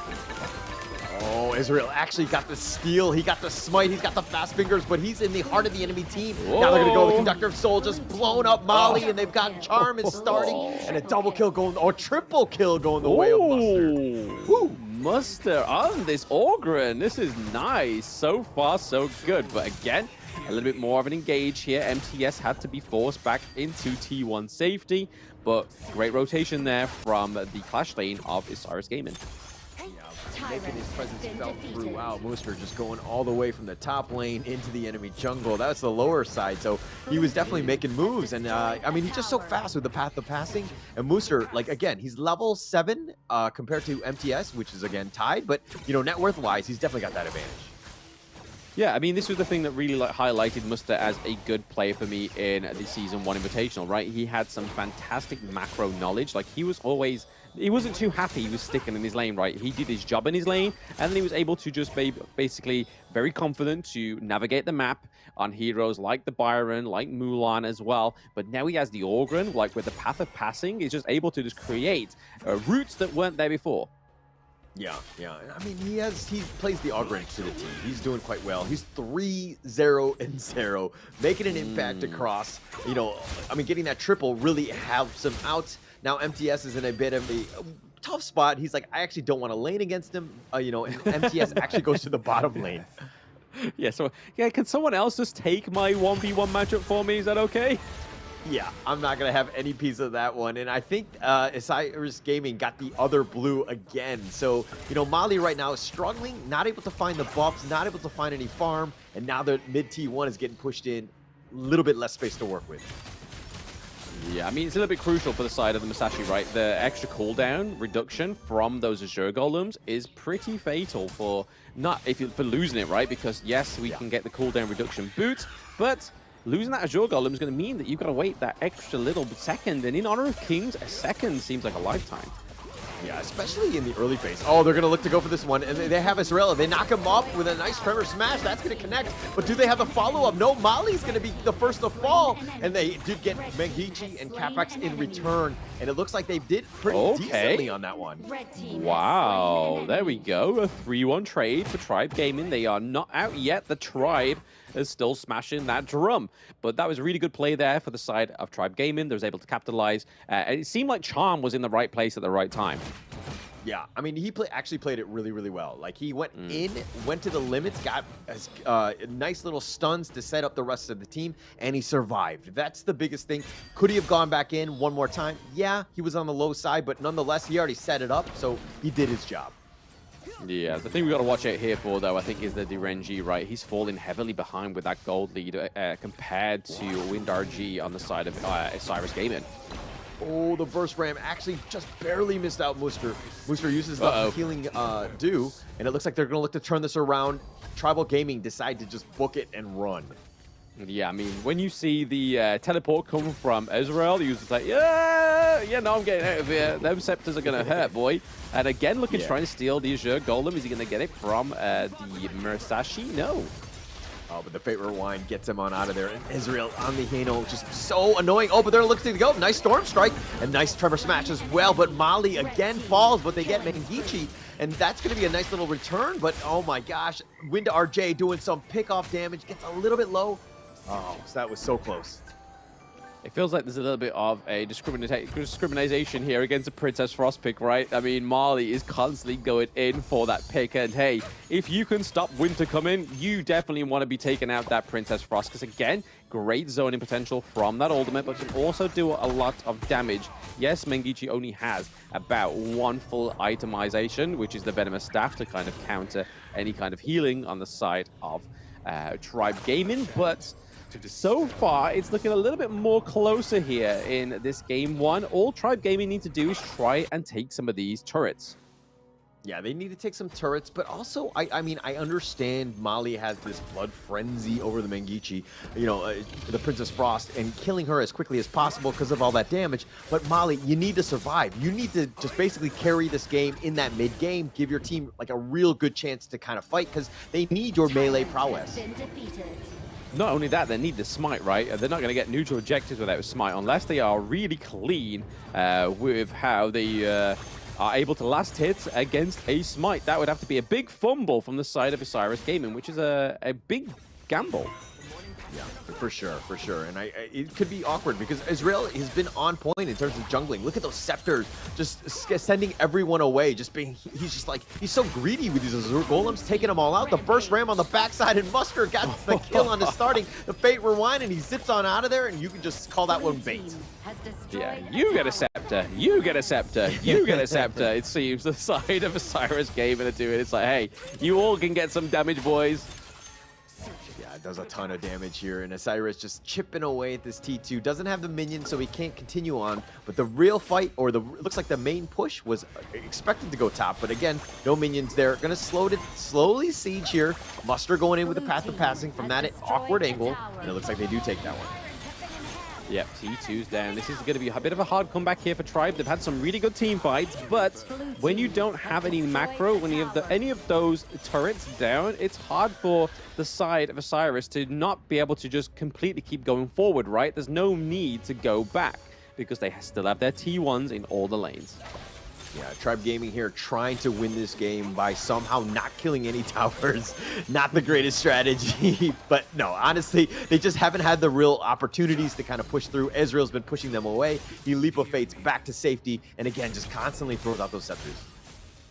Yeah, one whole level ahead of the Masashi as well, which is pretty huge. It's been a bit of a disparity here, so I think Marley just needs to be a little bit faster and a bit more conscientious with the acquisition of these resources, right? He just needs to keep maintaining the pace of the enemy jungle, but I suppose that comes as a privilege when they don't have to think about these lanes. I mean, it comes back to the early game, right? I mean, he sacrificed himself a couple of times. I don't remember how many deaths. I think it's at least 3 times at this point. Yeah. But dying that many times really puts you further behind. Ezreal right now has a 2-level differential. He's also got way more gold. He has, you know, he's just way more of an impact in this game. Yeah, and I mean, you can see with the overall gold as well, right? 36k to 29, that's almost a whole 7k gold difference and no turrets. I hate to keep pointing it out, but this is the thing you need to batter home, right? If you want to win Honor of Kings games, you need to get some turrets. You need to get some lane priority. Yeah, I mean, if anything, you got to split push, right? All 5 of them right now are just reacting to what they're kind of going. Oh my gosh, he's trying to go, but Charm, he's just going to Trevor Smash his way to death. That's not what they wanted, and it looks like Iraqi Zoro followed his lead, and he gets killed as well. And now they want to go. Wind RJ gets the pick up on the starting, and then now they're looking to go. But Mali's in the fart. He's going to go in as much as possible. He does get 1 pick off on the Wind RJ, but he dies in return. And it looks like Isurus are looking to just close this game out. They shoot out MTS, funnel him back into the fountain, but they don't have minions, and it's going to slow things down one last time. It's going to really put a stop, right? I mean, only MTS alive, still about 5 seconds until a Charm is back up, and same for Arakizaro, but MTS going down here as well. Yeah, not really much of a chance. I think Israel just will continue to just push. They do have it, and they've aced him out. But yes, with 2 members, it looks like they're back. But Charm and Arakizaro just doing what they can. But the base is going to go down, and it looks like Isurus will take game 1. Yeah, not as clean as Influence Rage, right? There was a little bit of falter there, like where we saw that Marley was able to focus Mengichi quite often, 3 times if I remember correctly.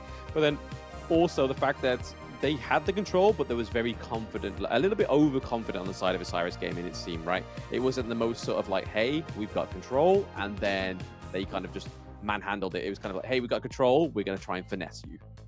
Yeah.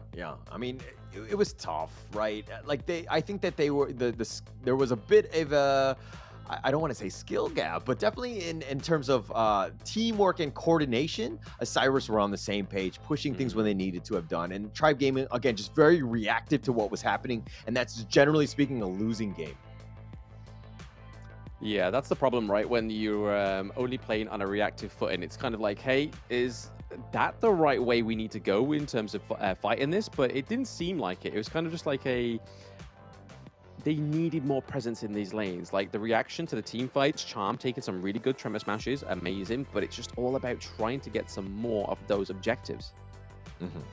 And it's all about them, right? But let's talk a little bit about these KDAs. Molly dying 4 times and only having 1 assist, not really the greatest of game and not what you want from your jungler. Because again, you were talking about it. You pointed out correctly in the sense that almost every big objective, Molly was off the map or he didn't have his smite ready or whatever it was. He was never really able to contest. And that's just a free game for Israel. I mean, he had 9,000 net worth. Because of that, he was 1-0-10, just making an impact. Yeah, it's kind of like the point. It was just a small little point of concession, right? It was just like, hey, well, I killed somebody, like as if it was like a good thing. But the whole point of getting kills on the board is what you do after that. And when your jungler's the one that's gone down for a 1 trade against the enemy mid lane, it's kind of like, hey, bro, yeah, you got a kill, but what are we going to do without you? Yeah, not really much you can do here. I mean, Isurus here, muster with 64k hero damage. Israel with 74. He was such a beast with those scepters. Super annoying. Anytime you see a Hano on the enemy team and he's doing things that he's doing in terms of like the net worth and just throwing out those scepters and just doing so much damage, it's so annoying to deal with because you jump on him and then he just fate rewinds and you're like, oh crap, now we got to do it again. Yeah, it's like, hey, every little scratch you've done onto the high note has now just been completely reset. So all the efforts, we've almost got him, lads. We've got him pinned down. And you can kind of see it here. It's like, oh, we got him knocked up as well. And it's kind of like, hey, oh, no, he's recalled. He's got all his health back. Yeah, and this is the one good fight by Tribe Gaming where, you know, Charm did decently. He set it up for the rest of the team, and they got a triple kill on that one. Just that was like the biggest chance, but they didn't really get any objectives out of it. I mean, you were pointing it out almost the entire game with the fact that, you know, Tribe Gaming didn't have a single tower, right?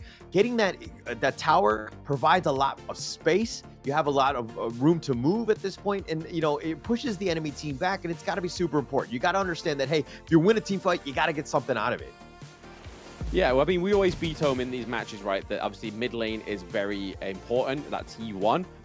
But hey, any turret at this point should be important for the side of Tribe Gaming. They need to get some on the board, but rightfully so. Ezreal getting that MVP, true dominance in that jungle, right? 79%, 79k damage taken, 74 dealt, but then also not dying at all. Really showing a great performance on the high note. Yeah, I love it because most MVPs, the damage is obviously much higher than the damage taken, and they take very little, if anything. But that again just shows you just how upfront he was. He was providing the vision, and he was just taking all the damage that you were throwing at him. I mean, he was just super annoying to deal with. Ezreal really well-deserved MVP. Yes, absolutely. The damage dealt, damage taken, but also just being quite like a bit of a composer, right? In his own sense, that basically controlling where his team was going, the objectives that he was stealing. But what we are going to steal from you guys is just a quick bit of time. We get a little bit of a break before we get into game 2 between Tribe Gaming and Isurus Gaming. See you soon.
let them tell you what you can't do. Gotta change order.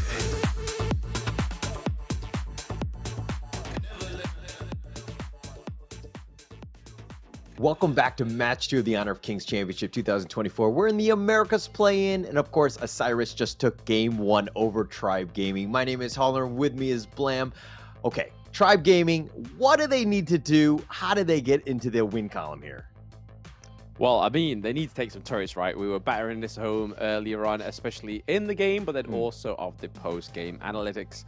But that's where this kind of victory needs to lie, right? Because if it's not for any kind of turret takedowns or any lane dominance, then you can't really try, you can't even think that you'll be able to get into that late game, right? Like, if you have none of those side lanes, if you have no, like, the T1 in the mid lane, coming back from a good team fight, like maybe in the 6 to 10 minute mark, maybe, you're able to then actually try and steamroll a lane, try and get to the high ground turrets, try and force your enemies a little bit more further into their jungle than they would like to be, so you can gain back some of your real estate, right? That's where Tribe Gaming seems to be faltering, not only just against Isurus Gaming, but also Influence Rage. It all seems to be too much team fight, not enough kind of like individual macro play. Yeah, and I do agree with that. I think that, you know, Isurus had a very, like, death ball-ish type of lineup, and it was tough to fight into, especially with that net worth lead. So Tribe Gaming, you need to think of other sort of strats, right? Is it split pushing? Is it trying to just be in the enemy jungle? But you need to figure out how to get some sort of farm, right? Obviously, taking those T1s opens up a little space in terms of getting into the enemy jungle for starters, but you need to figure something out. Yes, somebody might die if they're trying to go on the split push, but you have to try to force them to split up a little bit so that you might have a better chance elsewhere. Yeah, you also need sort of like a clear direction of who's going to be your captain, right? Like who's going to be making the shot calls, because there was a few points, not only in this series, but then in the previous series where it seems to be a bit of a struggle of communication. But hopefully that's laid to bed in this game 2 against Isurus Gaming. Already taking the Hugh Huan off the table, and then the side of Isurus Gaming are taking the Mai Shiranui. Yeah, just, I mean, banning him out. The Da Chao as well for Isurus just doesn't want to deal with that. I mean, you know, Isurus, again, it was the whole death ball lineup. If you've got the Da Chao, that can kind of open things up in terms of a split push strat. They don't want to deal with that, right? They would just want this single isolated dude that's just going to be pushing in, and then we'll pick him off as they split push.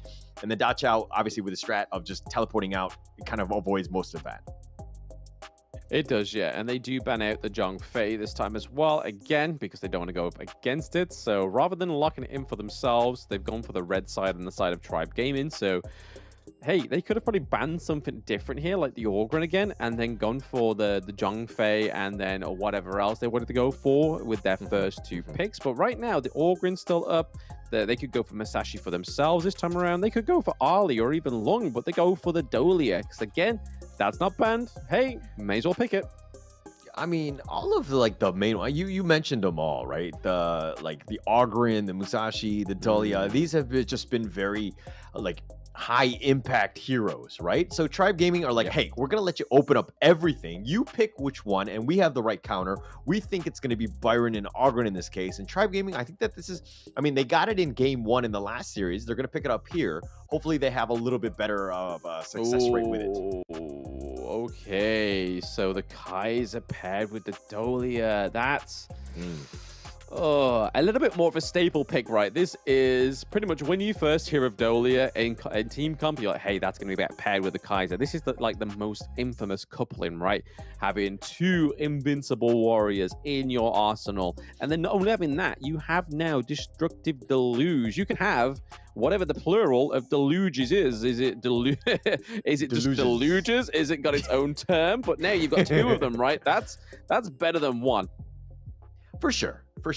But I'm not a huge fan of the... Okay, I understand the Kaiser. You talk about the fact that it does have synergy with the Dolia, but at the end of the day, it's really the Invincible Warrior times 2. Is that really enough just to be this tanky guy, right? I feel like you still need damage. I would I kind of like the Dolia with the Yuan, or that's been banned, or some other one that has a really high impact alt, not just a tankier one. Yeah, true. But the good thing about the Kaiser, right, is you have now a stacked front line. And we've already seen here from Azrael that is able to farm very quickly, rotate very good. Yes, he was on the INO, so he has the the dash over the wall. Kaiser doesn't quite have that, but again, you're still able to soak the damage, but also deal the damage. A good counter pick here for the side of Tribe Gaming is the Angela, because again, anti-tank mage is going to be good when it goes into these big engages. It's got to make sure that starting has the right positioning when it goes into these team fights. Yeah, it's gonna there's gonna be a lot onto starting. I think that just kind of setting it up, maybe you get the blow up with the Chaos Cinder Blazing Brilliance combination. I like something to kind of help support that, because again, Angela very somewhat, you know, immobile, doesn't really like to move around. Isurus, I could see them picking up on a lane here or something to get on that back line, because again, they have some decent squishy targets in Lady Soon and of course the Angela here. Yeah. I really hope they don't go for the Liampo again. That's the only thing I'm really hoping for Tribe Gaming doesn't go for. It seems to be just like, hey, what can you play, Charm? Liampo? Yeah, sure, go for it. But it needs something a little bit different, right? Yes, they've banned it the Modsu, yes, they've banned it the Zhongfei, so they've kind of like run down the pool so small that it kind of forces him to pick up the Liampo, right? He could go for a Sunbin, but they need a little bit more of a front line, right? Just in case Marley fails on the Orgrin of getting those items up, getting that HP regen. But over to the side of Osiris Gaming, they pick up the Marco Polo and they pick up the Charlotte. So you not only got one Fever Barrage, you've now got two, so that's going to be super interesting. And they do go for the Sunbin.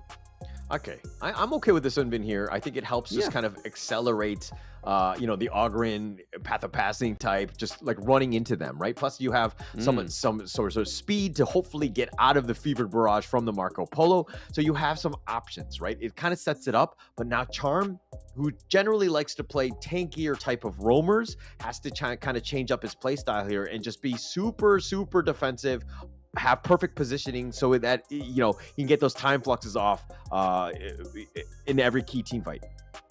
Yeah, I mean, hopefully this is not going to be the same kind of plays that we saw from Charm on the Liampo, where he goes in a little bit too early, because again, like you said there, Holler, that those disruptive ultimates from the Sunbin could really make the difference of a what could have been a really deadly engage from the side of Osiris Gaming into kind of like a kitty cat, right?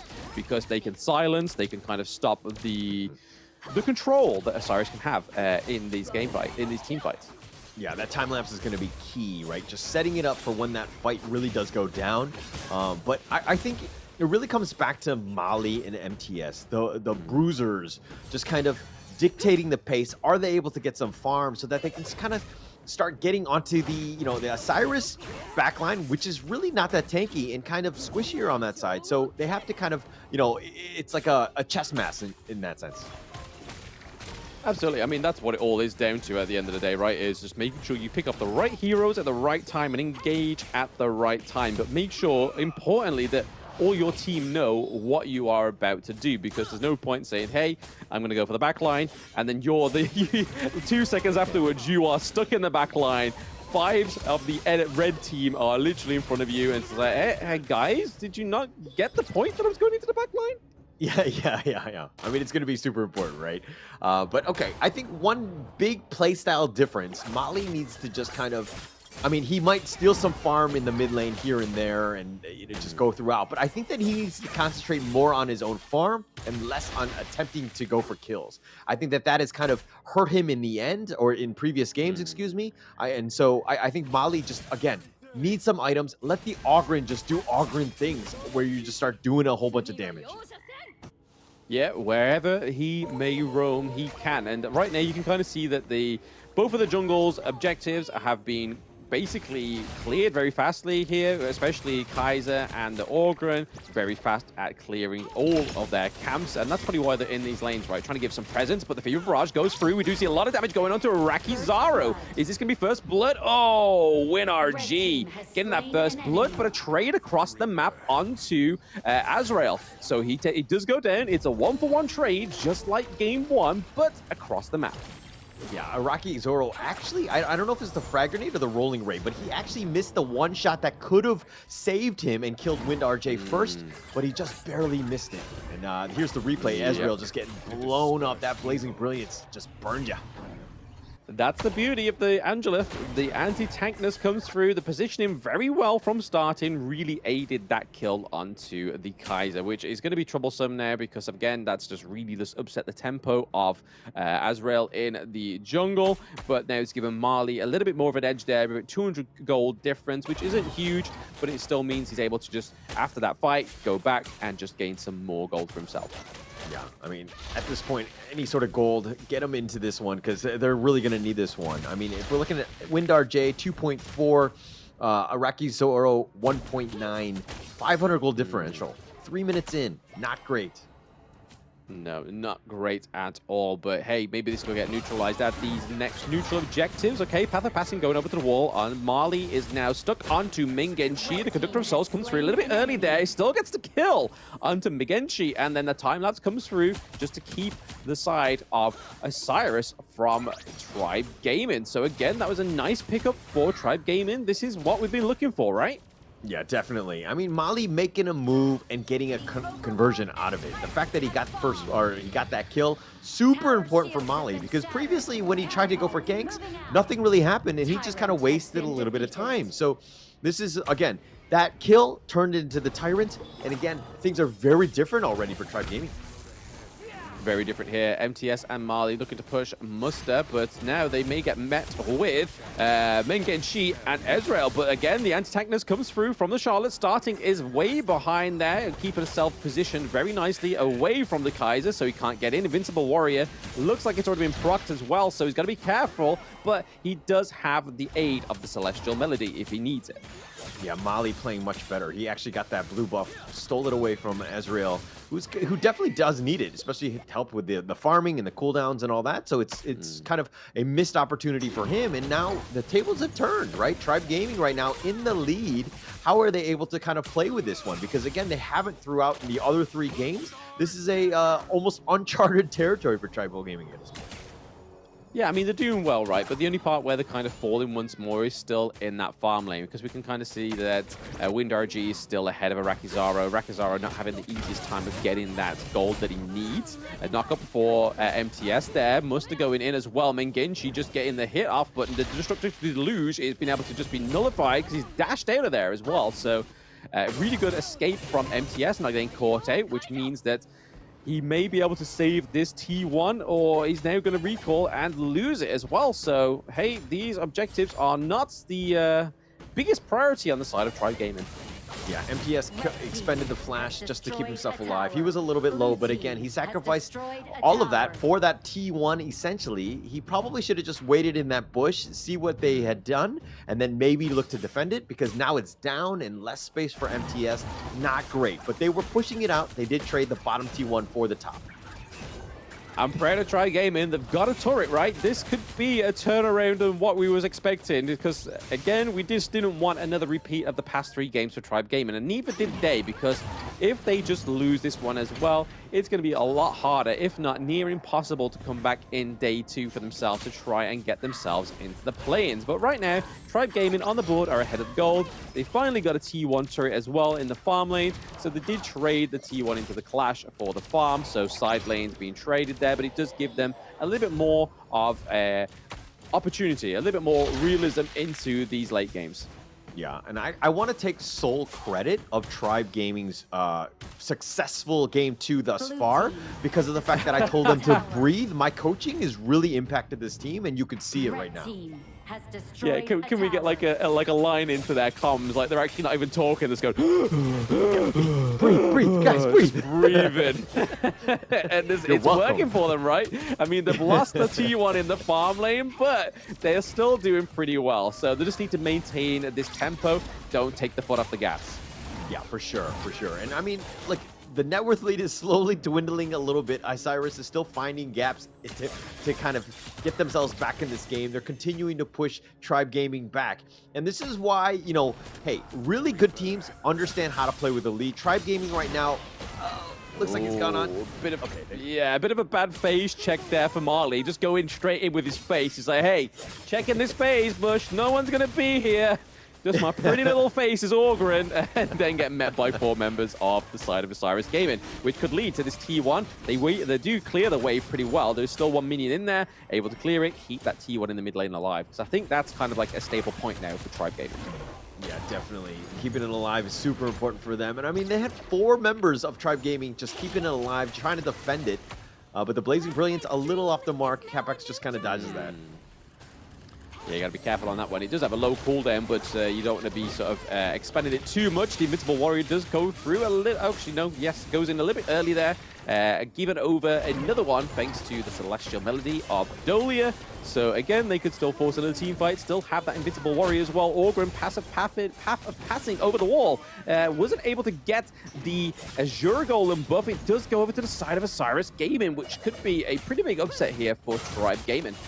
Yeah, looking to invade and just kind of, again, contest things. And Isurus has done a great job of that, getting both of them, and they've gotten the Tyrant as well, converted it. So now they're in the lead. Isurus, ooh, how the tables have turned. Yes, they just need to make sure they are able to maintain the lead from the side of Tribe Gaming. Blazing Brilliance comes through to stop that minion wave. Nicely done by starting there. The Burning Cinders as well, just trying to slow down the side of Isurus Gaming. But still, we can still see that the T1s are still down into the side lanes. There's been no sort of advancements on either side yet, but hey, I feel like if there's like a pickup of like 1 or 2 players on either side, that's when we're going to start to see these pushes come through. As you can see, Muster already macro pushing that bot lane. Yeah, but look at the net worth here. Almost everybody's like, what, 5,000 on the side of Tribe Gaming, whereas you see a bit of a gap, right? There's a bit of a jump in the sense of just like the farm, like funneling has been a little bit different in the sense that Windar J 7.5. He's gonna start doing some serious damage. You got to know where he is at all points. Muster has 6.4, so he's going to add up quite a bit as well. So again, you just need to understand where these guys are in those team fights. Yeah, you've got to be super duper careful, right? I mean, we already see that he's ahead like 1.8k gold. That's huge. He's only got 1 kill, right? So he can't even play it on the kills, but hey, Path of Passing is able to bait them into a team, well, what was going to look like a team fight there, but able to access out of there is Marley, because again, if Marley didn't have that access out of there, he could have got caught out there. We do get the knock-up from the Lady Chen and the Destructive Deluge, doing a lot of damage onto Marley right now. The Burning Cinders do come through from Angela. They're a little bit split apart here on the side of Tribe Game, and I don't quite like the formation they have right there. There's room for error, and there's room for Isurus Gaming to try and take the Tyrant. It looks like Muster's going to do it on his own, whilst they're keeping them locked into that mid lane. Yeah, the formation was 2-2 lose. It was not a good situation to be in, but it looks like they want to go. Molly's up in front. Okay, yeah, Azir going in with the Invincible Warrior, but the Angela's Blazing Brilliance is just doing so much damage, but that is countered by the Destructive Deluge. Muster getting a kill onto Arakizaro. Down goes Lady Sun, so less damage, and down goes Starting as well, so there is barely any damage on the side of Tribe Gaming. That is a double kill going over to Muster. Very nicely done by Isurus Gaming. T1 takedown. They got 4 kills in addition to the Tyrant, and the tables have turned yet, even further for Isurus Gaming as they're continuing to push this mid T2, and now they're continuing on. Yeah, so far so good here for the side of Isurus Gaming. All it took was just that one fight. This with the minion lane. It looks like they're continuing on. They're just chipping away at it, and yeah, it looks like they're going to be on. It looks like they're going to disengage here. They're looking to just regroup, take the spike tail, kind of push it along. Isurus right now in full control, taking the blue buff and just completely controlling it. And they take that one out. They regroup yet again. And looks like looking to go for the Chaos Hinder, and then he gets the Blazing Brilliance. And there we go. Yeah. Here we go. Mustard. Yeah. And it looks like we're going in. Oh, they're going to look to go for this one. There we go. Invincible Warrior coming through. We are seeing a little damage coming from the side of Isurus Gaming. A little damage. That's a bit of an understatement there. Double kill coming from the Kaiser as well. And there we go. WinRG coming into the back line with the splendid revolver as well. That is pretty much it. I think that is curtain call for the side of Tribe Gaming. They have the minions in the mid lane, and it looks like they're able to just finish it here. Yeah, I mean, it's just a matter of time, right? The Super Minion is just going to slowly rock up, and it looks like Isurus have taken game 2.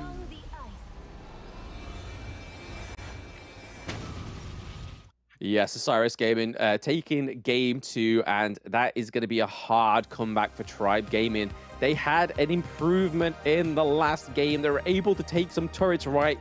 Small improvements, but this is not the point where you want to be improving, right? You wanted to do this all in the first match and then just capitalize from that, learn from that. Whereas now, they're 2 series in, Hauler, and what are they going to do from here?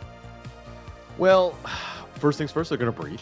Second thing is they're going to just actually go back to the replay, and they're going to just kind of, they need to just buckle down, right? I think that there's going to be a lot of, some replay review. They need to figure out what those gaps are. They had the lead, but then they just played passively. They're like, they didn't understand how to kind of take over with map control. I mean, we talked about it with Kindofu yesterday in terms of just how you want to control the map. When you have that lead, you just be super aggressive. And Tribe Gaming just, again, took the foot off the gas, let Isurus just really get back into it. Yeah, I mean, it was all around that team fight, right? Where we saw that Ezreal was able to get in there with the Invincible Warrior, but then obviously the Destructive Deluge comes through as well, doing a lot of damage, which just meant that the side of Tribe, once they lose the likes of the Orgrin, they didn't really have any tank on their team, right? Because they have Sunbin as their support. So again, a great support pick, especially for those counter engages. But as soon as that Orgrin falls off, that's a lifeline gone, right? Yeah, definitely a lifeline gone. I mean, look, I thought the Ogren Mali was doing great, especially early. They were doing a lot. He was doing a lot of damage. He got first blood, and they were starting to invade. They were taking the enemy jungle. They were doing a lot of good things, but then it didn't really, it didn't transition into a good mid game. It seemed like, oh, okay, we've got it. Now we play scared again. And if you're seeing what happened, look at these neutrals. These are some huge ones that kind of swung in favor of Isurus. Look at that gold grab just go right in favor of them because, again, they took the foot off their gas. Yeah, that's the unfortunate part, right? Is this like you can't kind of just like run on like hopes and dreams when you have that that game advantage. You kind of have to sort of make sure that you are being realistic with it. You don't overextend, but you also know the limitations of your teams, which I don't think the side of Tribe Gaming saw, right? Because Orgrim was their lifeline. As soon as Marnie fell down, that's when the team fights truly went into favor of Isurus Gaming. But you can see from that first blood, Wind RG was also able just to keep dominating that lane, right? Like, he was always ahead by 1k gold. Yeah, 1k gold. I mean, that first blood definitely did help Iraqi Zoro just kind of losing that one-on-one, and then it compounded into the next phase, which is just being playing from behind, kind of tough for him. But Isurus just finding ways to get back in. Like Tribal Gaming on the run. They're not looking to fight this one, but they're just getting gone on. Now when they're running, it's just like it's the easiest thing. When the enemy team is just running away, then you have a numbers game. You're able to pick them off. You're able to prioritize and hit the right targets. But the MVP, Ezreal, I mean, we're talking about the Kaiser one, just kind of counterpicking the Ogren, and he did quite well with a 3-1-5 KDA.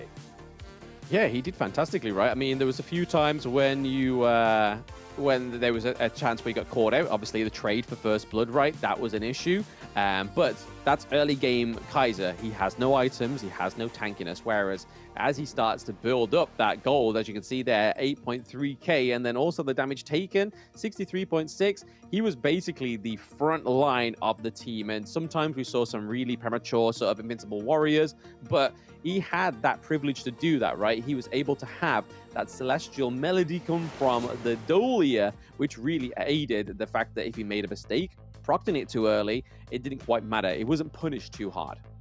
Yeah, for sure. And I mean, that's what you want. That celestial melody is just so good at times. Like, you mess up the first time, it's like, I got the second one. It's going to be all there. But, you know, that was going to be the second series. Isurus goes out 2-0 against Tribe Gaming. And we're going to get to the third matchup soon. But first, we're going to take a little bit of a break.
them tell you what you can't do. Gotta change your ways.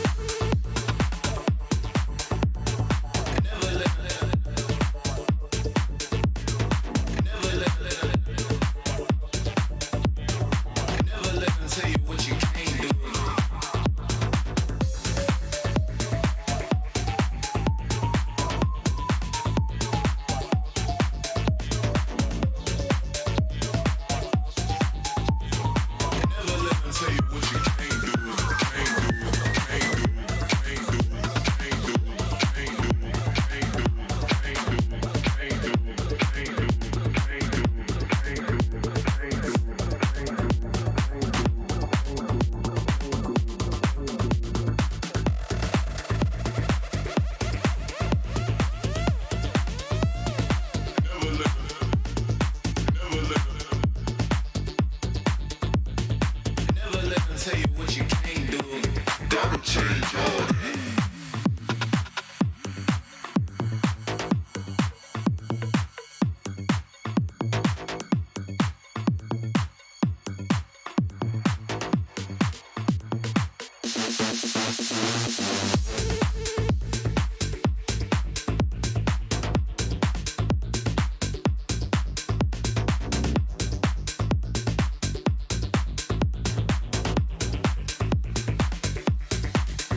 tell you what you can't do. Gotta change your ways.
Liu Bang doesn't have any strongly held beliefs beyond safeguarding his own interests, but when it comes to that, he'll spare no effort. This is his passive skill, which automatically grants him a stack of mark every second. At a certain number of marks, he gains an enhanced basic attack. This is his main damage skill. It enables a shield that deals damage to nearby enemies either when it expires or when he manually disables it. His skill 2 provides movement and crowd control, letting him charge forward to damage and stun enemies in his path. Liu Bang's ultimate is a teleportation skill.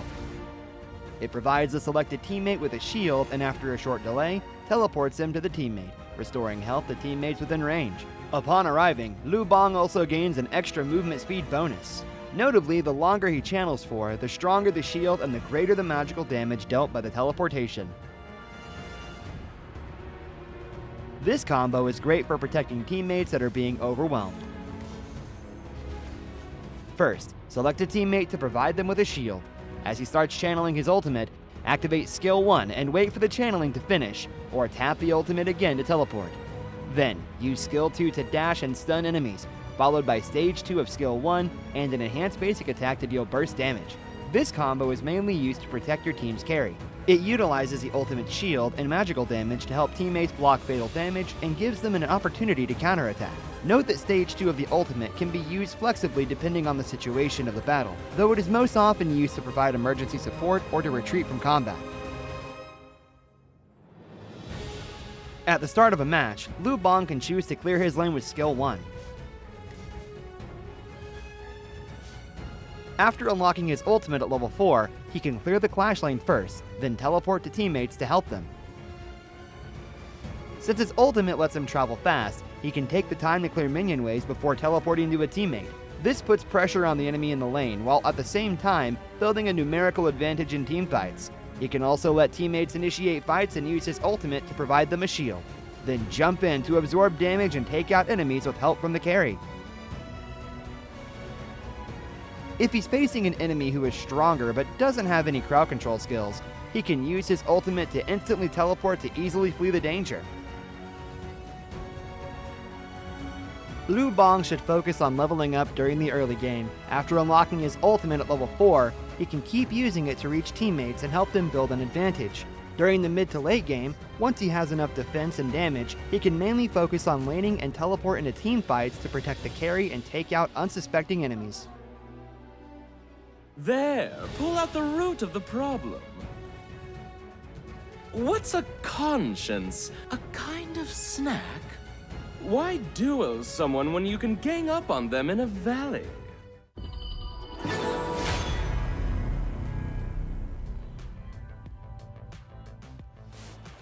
Welcome back to the Honor of Kings Championship 2024. We're in the Americas play-in third match of the day. It's going to be Influence Rage versus Isurus. My name is Holler, and with me is, of course, going to be Blam. Your thoughts on this final matchup, Blam? Well, we've seen this matchup before previously, so within previous tournaments like Chuck BR, where we've seen Isurus and Influence Rage be on the same card as each other.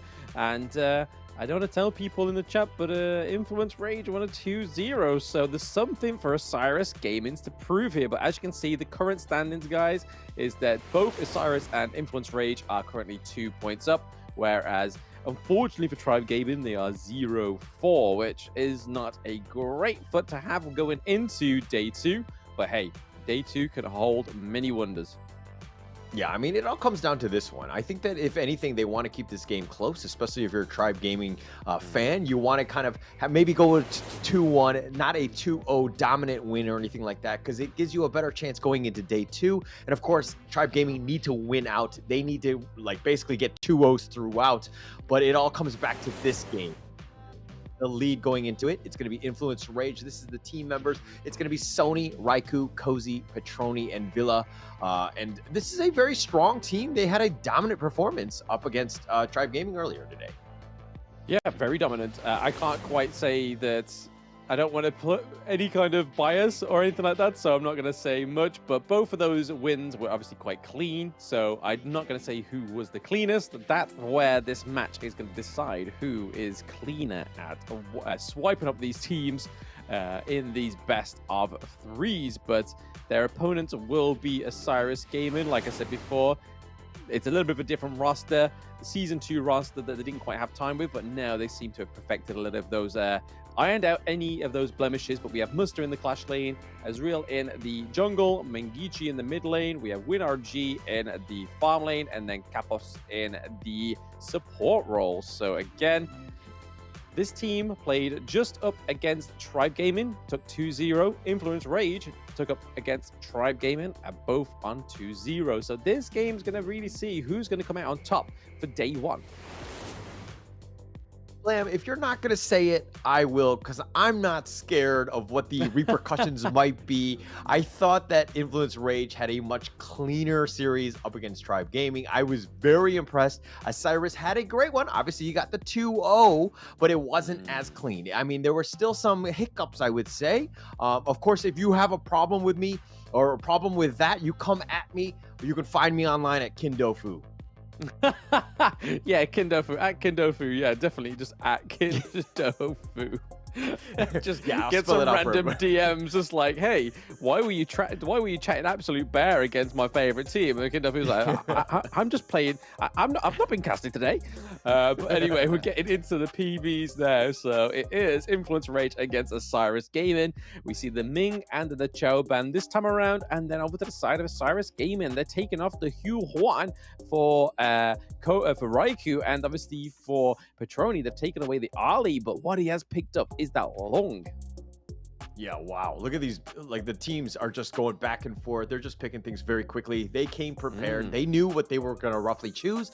But the Dune Lady June pick and the Marco Polo in the first phase being picked out here, and to deal with the Loom. Your thoughts on that matchup there, Marco Polo versus Loom? I mean, it's a great counter, right? So I see why they've gone for it rather than waiting for the next ban phase to come through and be like, hey, we don't have any farm lane heroes to pick from now. So rather than get to that point, they've basically completely got rid of that potential. They've got their mid, they've got their jungle, and they've got their farm lane. So now it's just about flashing out that Clash lane, which you can see right here. Influence Rage banning out one of Muster's biggest picks, which is the Mulan. But we saw him on the Orgren the past few games, so I'll be interested to see if they actually go and ban the Orgren or ban out something like the Mayeen or the Byron. Yeah, it's funny that it wasn't even picked. It's not really prioritized, and both of these squads proving that they can actually play up against the Ogren and have no issues dealing with it. But I want to just kind of point out Influence Rage, the Dolia, the Celestial Melody potential on the Elaine, the Death at Sunset, and of course the Infinite Vastness with the Loom. You have like two potential get out of jail free cards used back to back. That could make for a very interesting team fight. Oh yeah, lots of airtime to be had on the side of Influence Rage, especially assisted by the Celestial Melody, right? So it's going to be really interesting to see how Isurus Gaming decide to pin those down. Do they do it with more CC, like the Motsu there, as we can see it? I swear I know what I'm talking about, right? The Motsu comes through. But then they also have, obviously, the likes of the Destructive Deluge from the Lady Gen. So, again, massive damage. They have the Dune to be able to soak up the damage. But they also have the Marco Polo, which we saw WinRG have a fantastic game 2 against Tribe Gaming on the Marco Polo. Didn't quite get the MVP because it was Ezreal taking the MVP both times. So, again, two really good junglers, Raikou and Ezreal, going head-to-head. This is going to be really good, I think. Yeah, it's going to be an interesting matchup. I think that's actually probably the biggest one to match or to watch between the Raikou and, of course, Ezreal. That's going to be super fun. But Influence, they actually pick up the Ogren as their last pick. Okay, is the Dune Ogren, or I mean, is that going to be enough to deal with? Like the Dune, that is? I mean, it may not be, right? But they've got the Motsu, so they've got the CC from the Motsu, and they have the Dharma as well. So they have those truth mantras, and obviously, as they say, truth hurts, right? So hopefully Dharma's able to land the truth mantras onto the Orgren to CC him, because again, Orgren's biggest counter is CC, so he can't use the Conductor of Souls, get that HP regen, and then you just kind of burst him down from there, right? Which is where the Marco Polo and the Lady Gen are going to come into it. Okay, going into this one, who do you think has the edge? I don't want to say. I want to see this roll out. I want to see this unfold for myself in the Gorge. I want to see if Isurus Gaming can beat Influence Rage, because so far, between Open Series and the play-ins, they've only had one real contender, and that was the STMN, who was also a LATAM team as well. So, hey, if they play the cards right, we could be seeing a good game here for Isurus Gaming. Yeah. Okay. All right. I mean, to be honest, I like Isurus Gaming's draft. I like their draft. I think that there's a lot of synergy, and I kind of see what they're trying to do. But again, it's one of those things where I just see Influence Rage, and you know, I just see the Auguring, right? Wise Muster, Marco Polo, and Wise Wind RG, Dharma. Yeah, they're changing things up a Maybe little they bit. could not get it out, and maybe they could not get that overruled. But hey, we're all here for the switch ups. They spice up your life.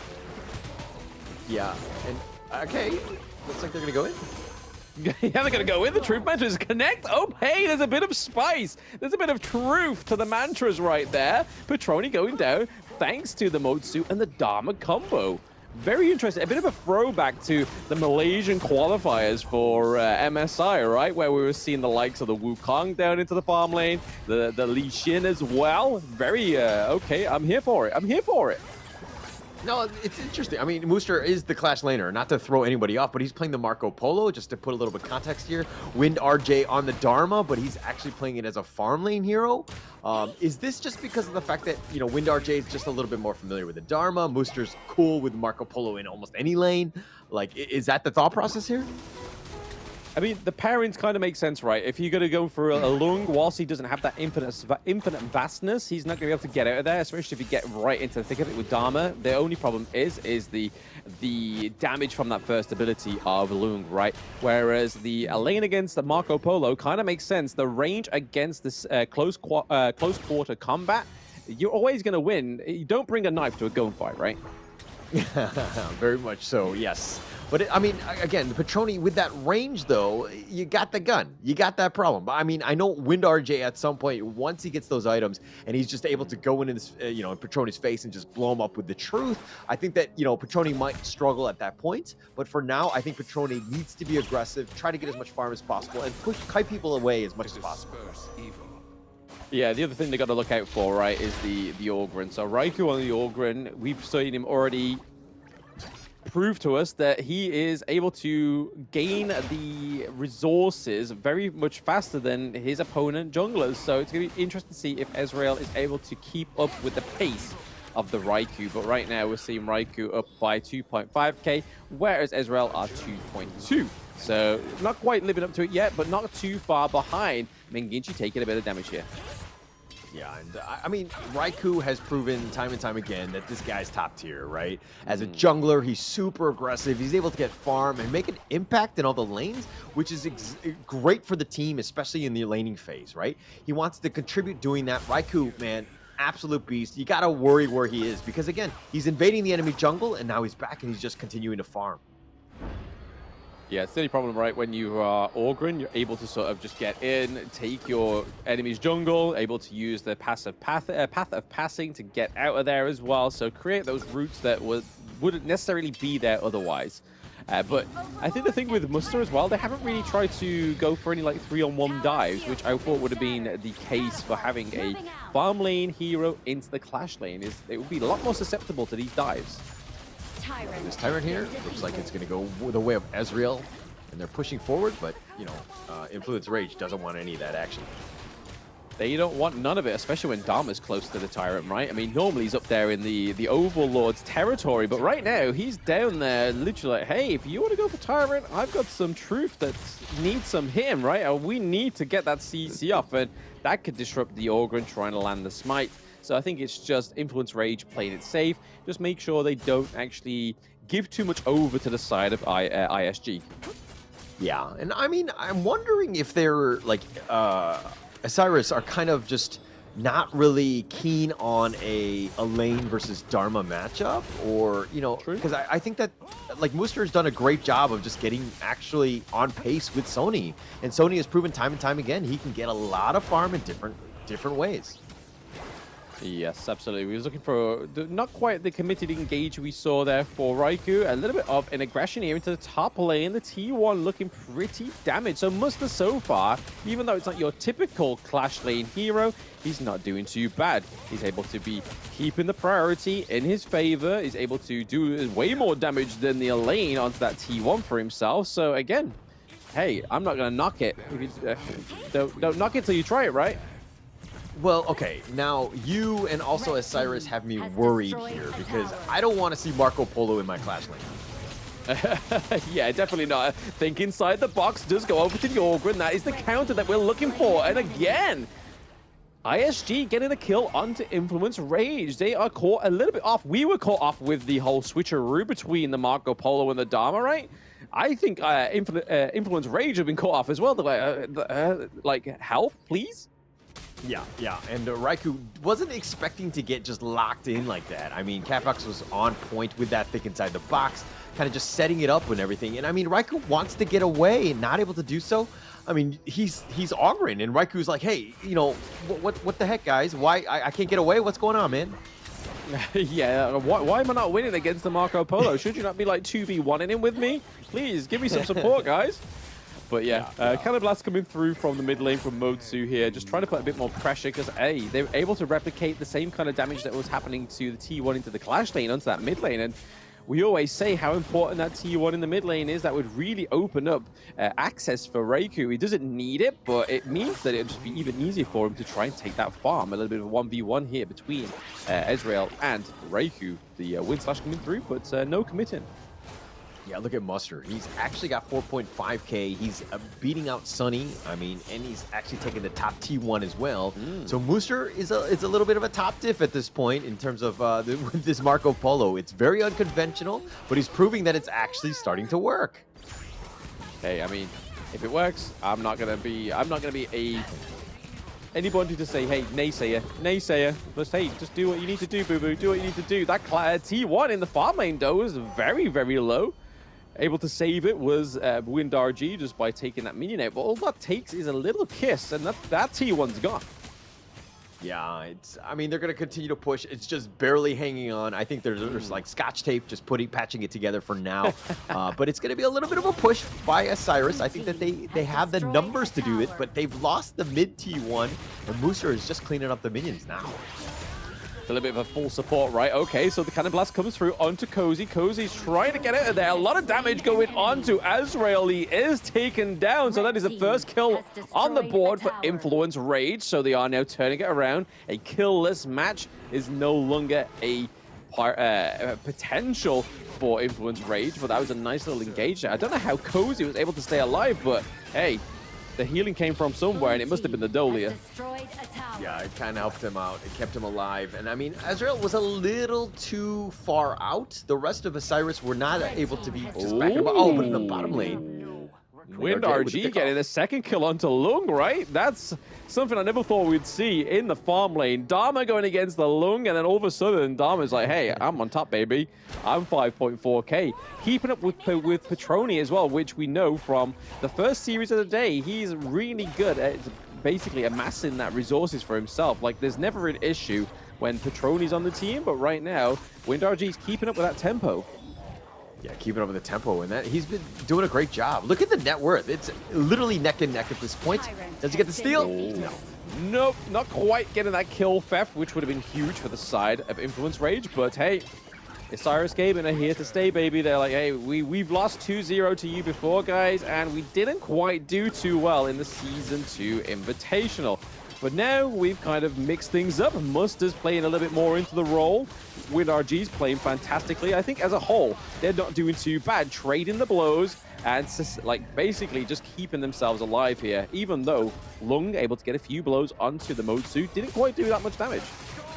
Yeah, and didn't do enough damage to just kind of keep this, you know, the team fight and the pressure on, so to speak. But again, no mid T1. Influence Rage right now have a bit of an opening in that sense. That opens up the map quite a bit, and it's super key for them because they can then look to go for some enemy invades, or jungle invades, that is. But look at in the top bottom lane, Muster.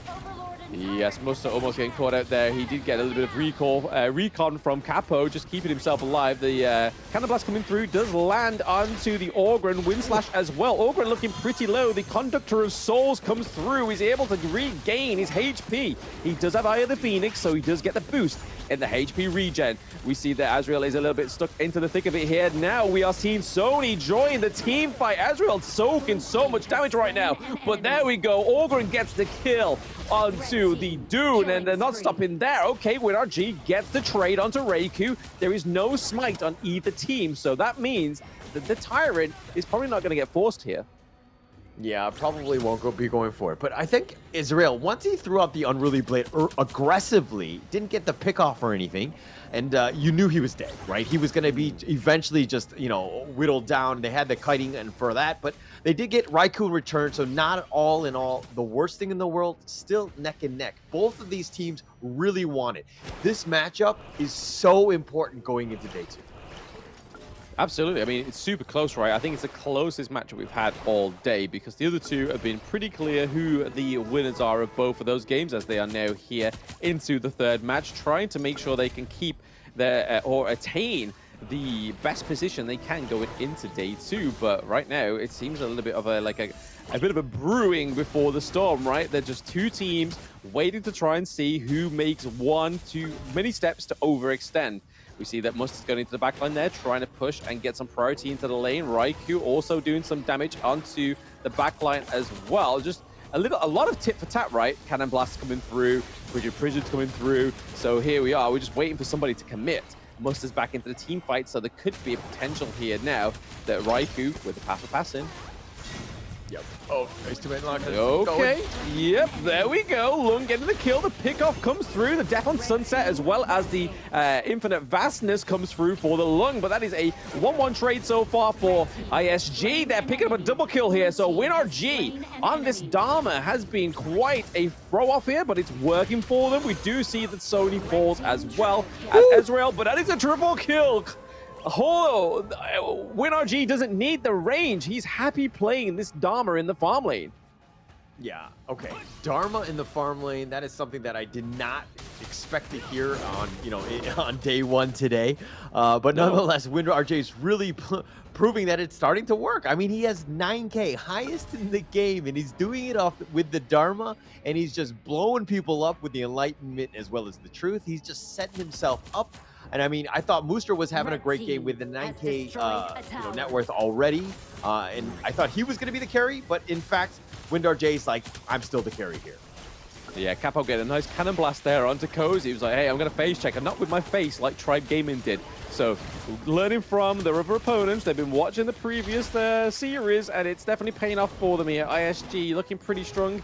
Not quite the lead that they need going into the mid game. It's still pretty much neck and neck for the gold. Yeah, it's going to be super important for this Tyrant. Don't want to give up these objectives. You're still neck and neck, so that you want to contest these things. Ezreal has to have great positioning, ensure that he gets that smite.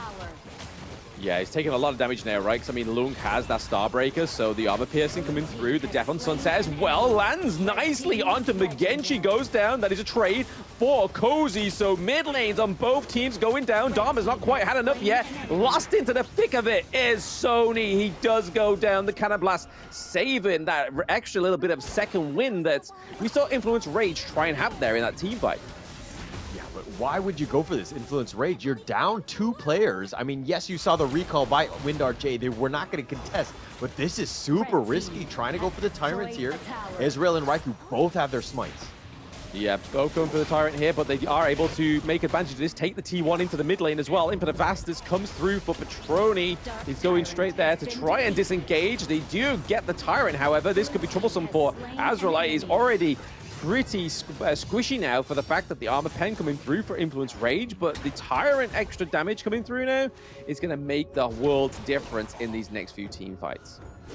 Questionable positioning or questionable play by Ezreal there. He actually went away. He still had smite, but he actually went away from the Tyrant and realizing that, okay, we gave up on it. We're not going to actually contest this. But Ezreal, it was just like, hey, actually he went to the blue side, and I was like, huh. Does he think he's on the blue team? Because he went the wrong way and he just put himself out of position. Not great.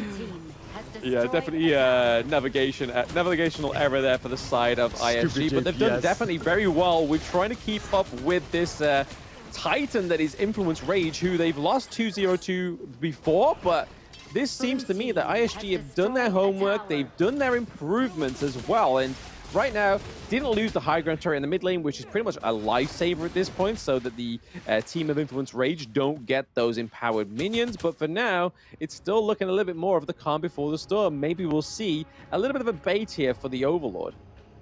Yeah, and it's looking like the teams are starting to muster their forces around it. They're sticking around. You see what I did there, Mr.? I see what you did there, Hola. But Influence Rage now on the run, or chasing after him. Yes.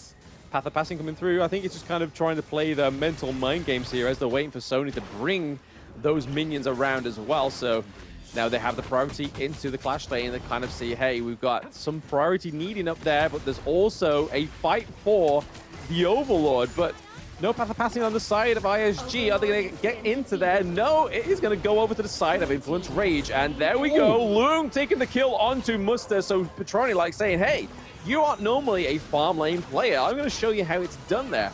Taking a lot of damage onto the Marco Polo, was able to take it down. Dharma is still looking for a bit of a macro play here. WinRG just got all the wind in him. Yeah, WinRG doing smart.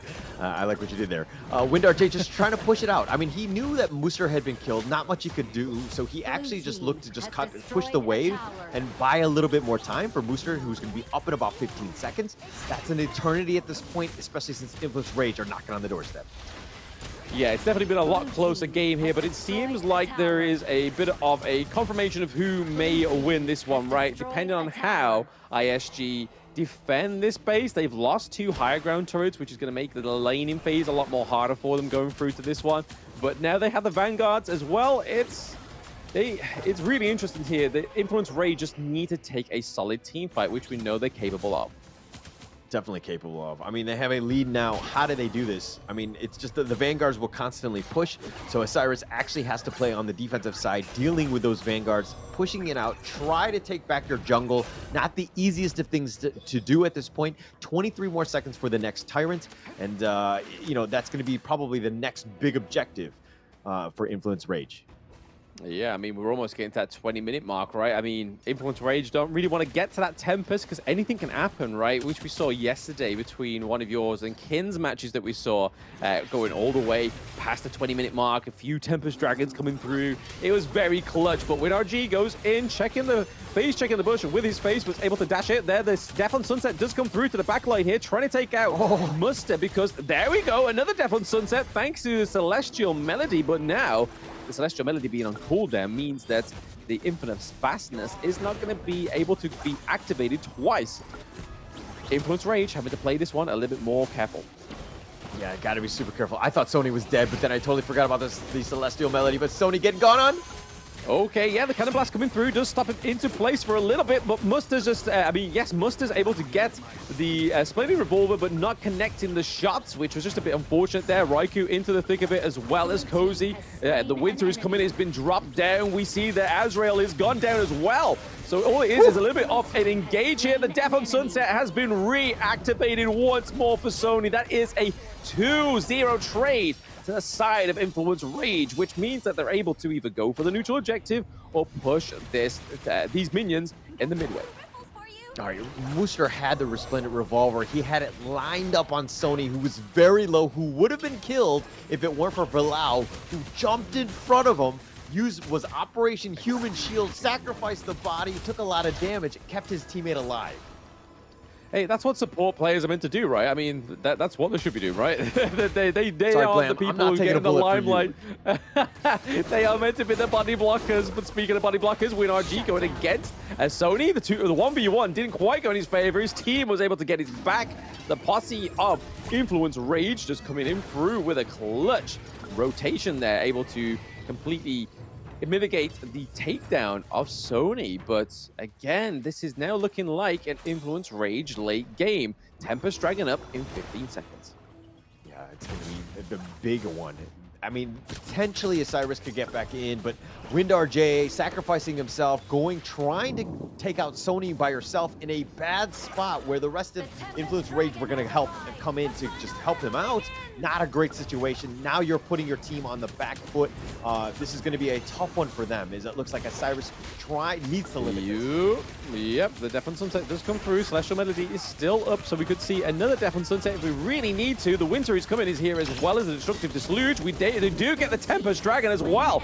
So speaking of dragons, it's Lung that's getting it. The Sage's Sanctuary really paid dividends here for the side of Influence Rage. Currently a 3-2 trade so far, and they have the Tempest Dragon. Sony is not quite done. The Cannon Blast does come through, but is he able to claim another kill for the side of Influence Rage? A dash in onto WinRG. He does have the Sage Sanctuary, so it's a little bit ballsy here playing in for it, but it's a little bit more of a distraction just to get the minions into the Crystal Hall. They are taking the Sage Sanctuary off of WinRG. They are taking game 1 from ISG as well. What a close match.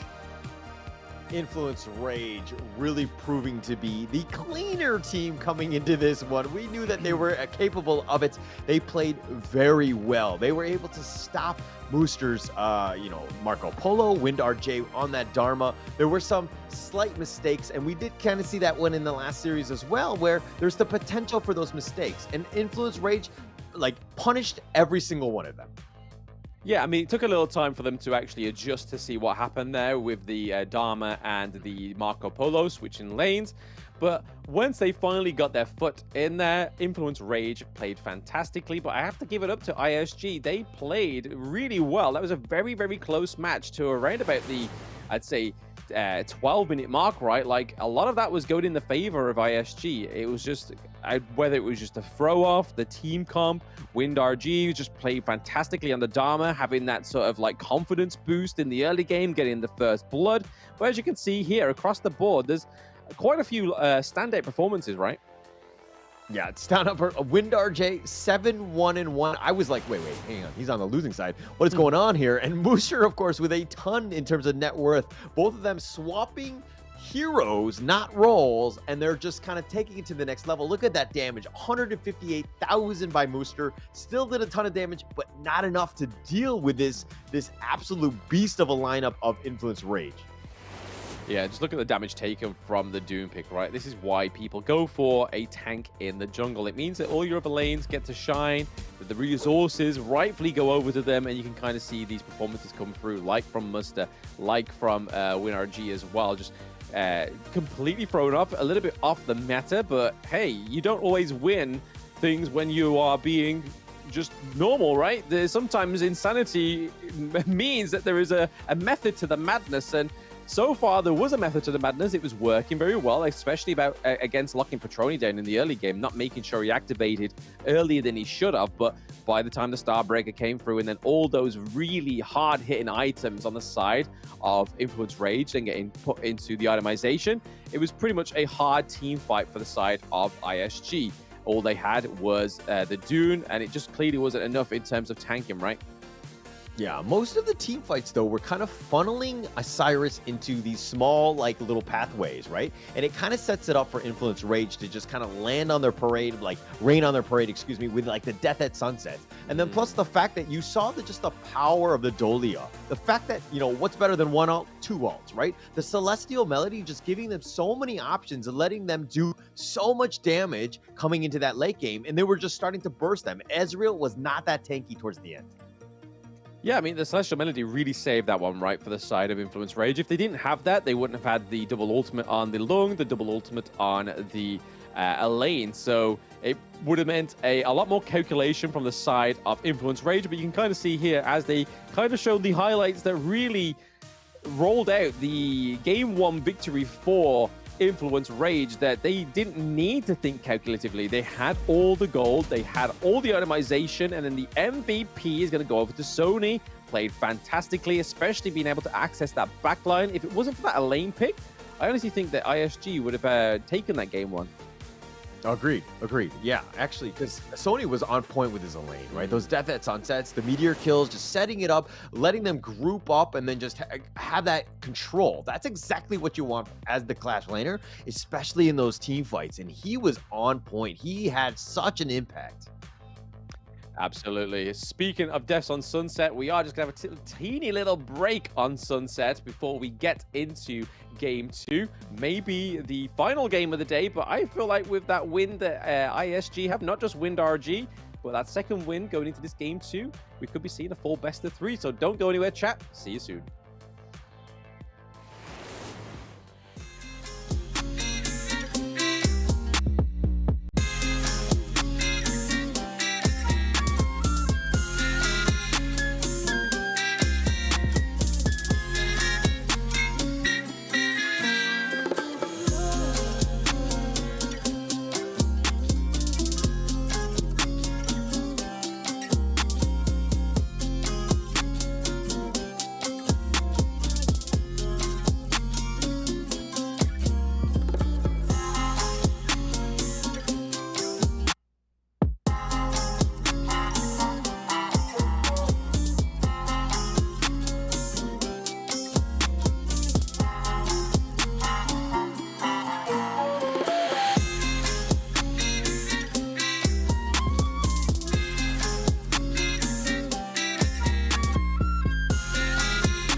I'll tell you what you can't do. Gotta change your ways.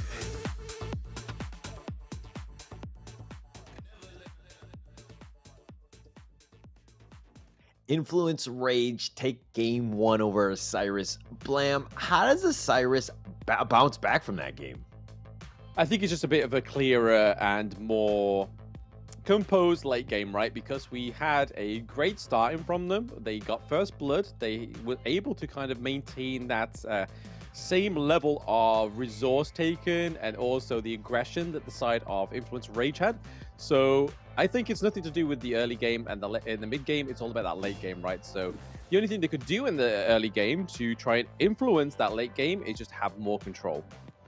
Yeah, actually, I agree with you on that 100% in the sense that like everything early to mid game, it was really neck and neck. It was so close, right? But that just a couple of team fights just swung the the way into Influence's Rage's success, right? They were able to win because of those late game team fights. They did a really good job of just kind of having that chaos, and just the target prioritization was really good for them. Oh, absolutely. I mean, you sounded super duper surprised that you agreed with me. I was like, oh, maybe my takes aren't that good. But there we go. I'll take my wins when I can. I'll take my wins when I can. But yeah, I feel like it is all down to the composure in these team fights, right? Especially when the likes of Influence Rage have the picks like the Ogryn. It's very hard to come against an Ogryn that's been able to not be challenged so much within the early game, to the point that it's like, oh, we're now in the late game. They now have an Ogryn that we haven't really punished so much within that early to mid game, and now we can really see that when they have the itemizations. But into the PB, we see that the Lung and the Doom pick are being banned out to the side of ISG, and then over to the side of Influence Rage, they ban out their own Dolia and the Chow, but it means that they're able to pick up the Lady Jen and Zhong Fei first pick. Yeah, it's one of those things where they didn't have first pick going into this one, so they don't want to have to deal with the Dahlia. So it was one of those things where, okay, we don't want to deal with this. But, oh, Aaron and Ming? Interesting. They're going for it again. The maze, well, I mean, it did really well. Wind RG got a fantastic kill streak on it, and the Erin, and it played very well. It may be just enough to throw off Influence Rage. I mean, if the Marco Polo and the Dharma lane switch up isn't enough to throw them off, I don't know if this will be enough, but let's see if it's something they're a little bit more comfortable with. But paired with the Hugh Huan, majority of them probably going to be in that jungle role, right? Just hope that they play it like how Raikou plays it when he plays it with pure dominance. Just goes into the enemy jungle, just cuts off any kind of like means of getting into the Azure Golem or the Crimson Golem, especially when we start to see those T1s fall, right? Yeah, and I mean, we expect the same thing out of Israel, right? I think the Yuan is definitely something that he can pilot very well. I have no issues with that. But I think it also gets boosted a bit by Ming, the fact that it has so much sustain already. And then kind of just going back to the pool of, this Aaron pick, which is, again, kind of an interesting one. I think it's the Isurus special. I haven't really seen any of the other teams really play this hero as much, but they definitely like it here. They do. I mean, it's clearly something that they pick and they're happy with, right? And WinRG showed his performance against Tribe Gaming. Yes, Influence for Age is not Tribe Gaming. They beat them 2-0. So it's going to be interesting to see how the Aaron pairs up against Patroni's Ali, which we know historically has fantastic performance, right? If he can't get his Lung, he goes for the Ali. If he can't get his Ali, he goes for the Lady's Son. But the last little parts of those bans, they are banning out the clash lanes there. So the Dharma and the Byron go down. Are ISG going to ban out that Ogryn just to kind of finish it off now? Because they have taken out the Masashi pick, which is a big counter for him, but they go for the Sunset, which is quite interesting, instead of going for the Ogryn. Yeah, I mean, it's kind of leaving it out there. They've picked up the Kaiser. They expect, I mean, I think they're trying to bait out the Ogryn pick here. Considering you left it out and you've picked the Kaiser, very tanky. We've seen it try to be a counter to the damage that Ogryn brings to the table, but they have a decent amount of options in terms of dealing with the Ogryn thus far. I think Influence Rage are, again, just looking to bait it out. Potentially, right? I mean, they've got the Zhong Fei, they've got the Kaiser, but then they've also got the Destructive Deluge. And if they need any more burst, they have the Ali.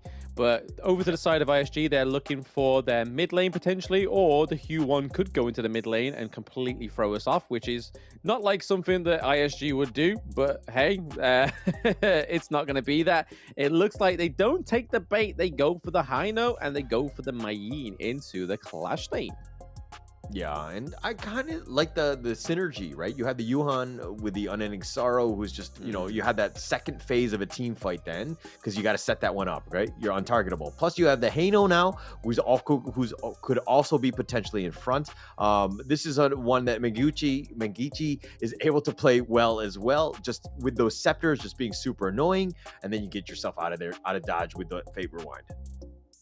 Yeah, I mean, it's going to be interesting to see if they do put the Haino into the jungle or they're going to leave the Hugh 1 there, right? Because that could be either one, because Ezreal has been on the Haino before. They go for the Zhang Yu on the side of Influence Rage, a pick that we've seen not too often from this team, but something that's been a big influence from the Brazilian region, right?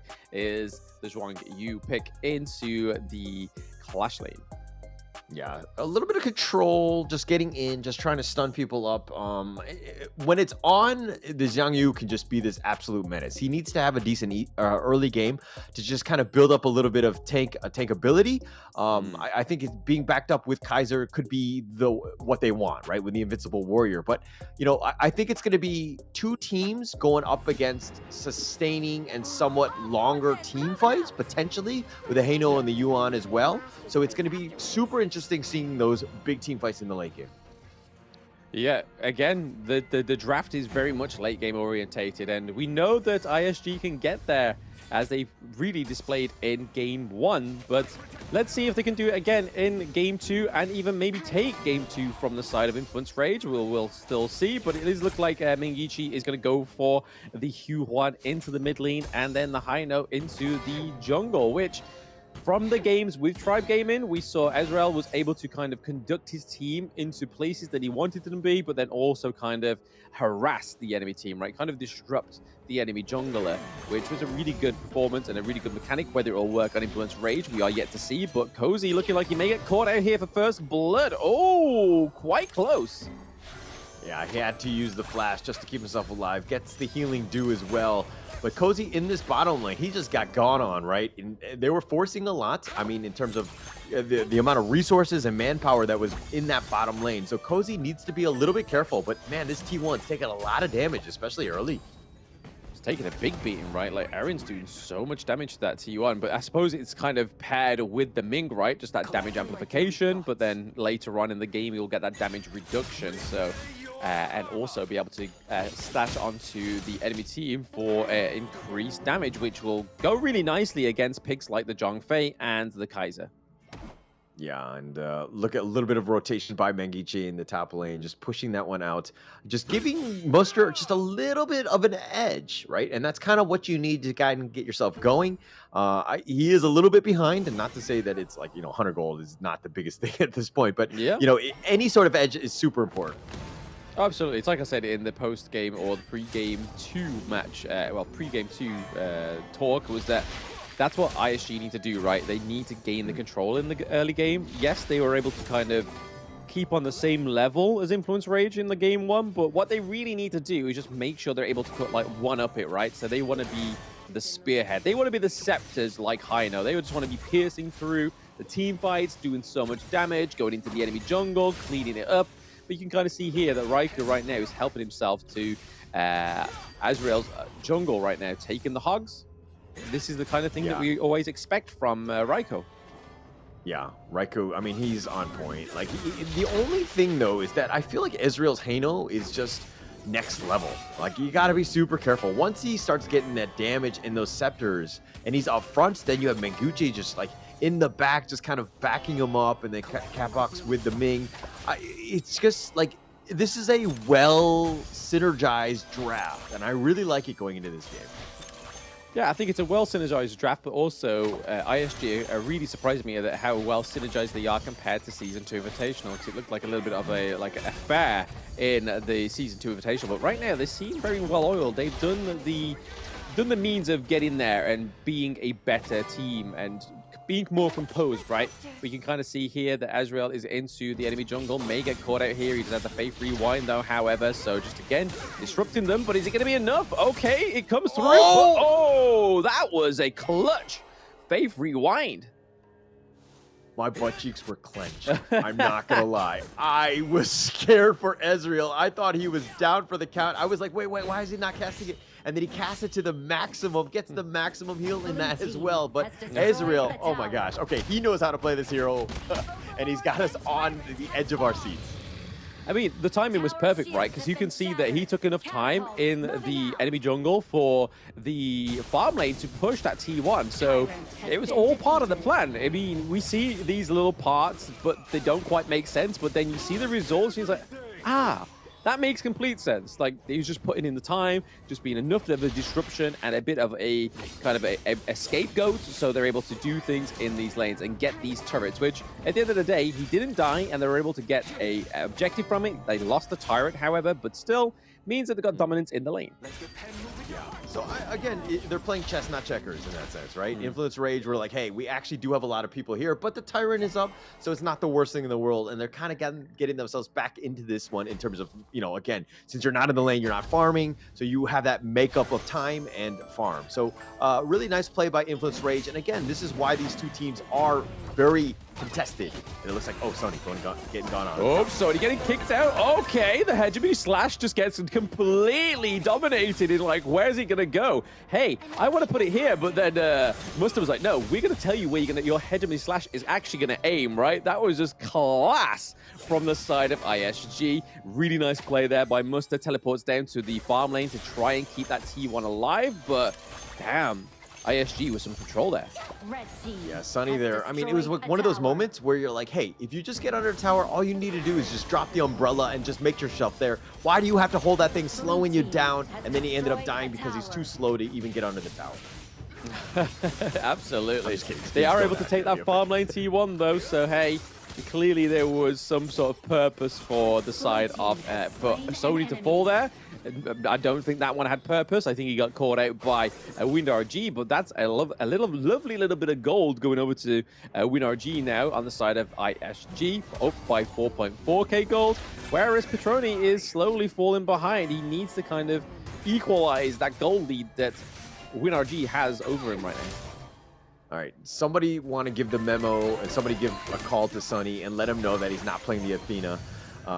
So he needs to play the Xiang Yu a little bit more defensively. Got to stay alive, man. Hey, disruptive Zhang Yu. You heard it here first. Influence Rage, disruptive Zhang Yu, but not quite. We'll see how they go. Let's see what they're cooking with this. But Raikou already procting the Invincible Warrior a little bit too early there. Yeah, a bit too early, and I mean, just used very defensively. Now he's not going to have it, but it looks like they just want to take out this top T1. Hey, you don't win games without getting those turrets right, and getting priorities in both of those side lanes, which is already what ISG have done. It's just kind of paying back that dividends to Influence Rage, just so they can get a little bit more gold under their belt there. A little bit of a split team fight going on here. Bagenshi, Ezreal here, as well as Capo. The 1U ultimate there coming through as well. Not quite just yet, but okay. Bilal looking pretty low there. The Invincible Warrior does have to get procs. Also, the Unbridled Outrage as well, just so to keep himself alive. Get a bit of a second wind. The Destructive Deluge takes down Ezreal as well. So, okay. Influence Rage with a bit of a shaky, but also very composed. They knew what they were doing in that team fight, right? Yeah, I think Ezreal there was like, you know, he played it to the limit previously with the Fate Rewind. On this one, not able to get as out of that one. And now, unfortunately, he did die. But now, ISG on the attack. Yeah, Musta's not having it. He wants the blood of Raikou. Gets it as well as Zhang Yu goes in. The Hegemon Slash does connect onto McGinty as well. That was a nice crucial crowd control into the Hegemon Slash. Really well played there by Influence Rage. But it looks like they could lose the T2 down into the farm lane. We see that Musta has teleported down there, regardless of him having already a loss of life right now. Ezreal down there, also looking to try and push off, maybe try and get Petroni down, but there's a bit too much damage going on. Favorite one comes through, forces Petroni out of there, not to commit to killing the high note. Yeah, Ezreal on the limits again, a little close, got back to full, understood that, hey, they didn't have any like actual stuns, any ways to deal with it. Petroni didn't have the burst just as of yet, but Ezreal kind of playing a little close to the vest, at least for my case. Yep, Unbridled Outrage comes through pretty early, and that not actually getting any of the CC onto the side of ISG. Okay, Petroni goes down. There is a lot of damage onto the side of Influence Rage. Musta does fall to his fate very early, but also WinRG is very low in health, able to escape, however. But that means that that Tyrant objective may not get taken just yet, unless the side of ISG are deciding to go for it here. It looks like they're going to try and claim a little bit of a dominance here into the mid lane, try and get that T1, opening up those farms and those jungles to the side of ISG. Yeah, ISG realizing that it's a little too dangerous at this point to go for that Tyrant. I mean, Ezreal did have Smite, Raikou did not at that point, but it's still kind of one of those things where it might have been on off cooldown by the time the Tyrant was even close to being killed. So they're playing a little bit safer. ISG right now have a small edge, and again, they're playing conservatively. They're trying to just defend. They don't want to do anything risky at this point. This is exactly what they did in game 1, though, right? This is where they need to kind of maybe amp it up a few levels more, but that could be the reason why the Influence Rage are able to stop them amping up a little bit more, is because in game 1, they have the slight advantage in the gold lead, just like this one right now, but it's just all about just kind of trying to break through the roof, right? They need to sort of get through that limiter. We see that Ezreal and Raikou are going 1v1 right now, but nothing's going to come of that. There's no minions to be pushed, so hey.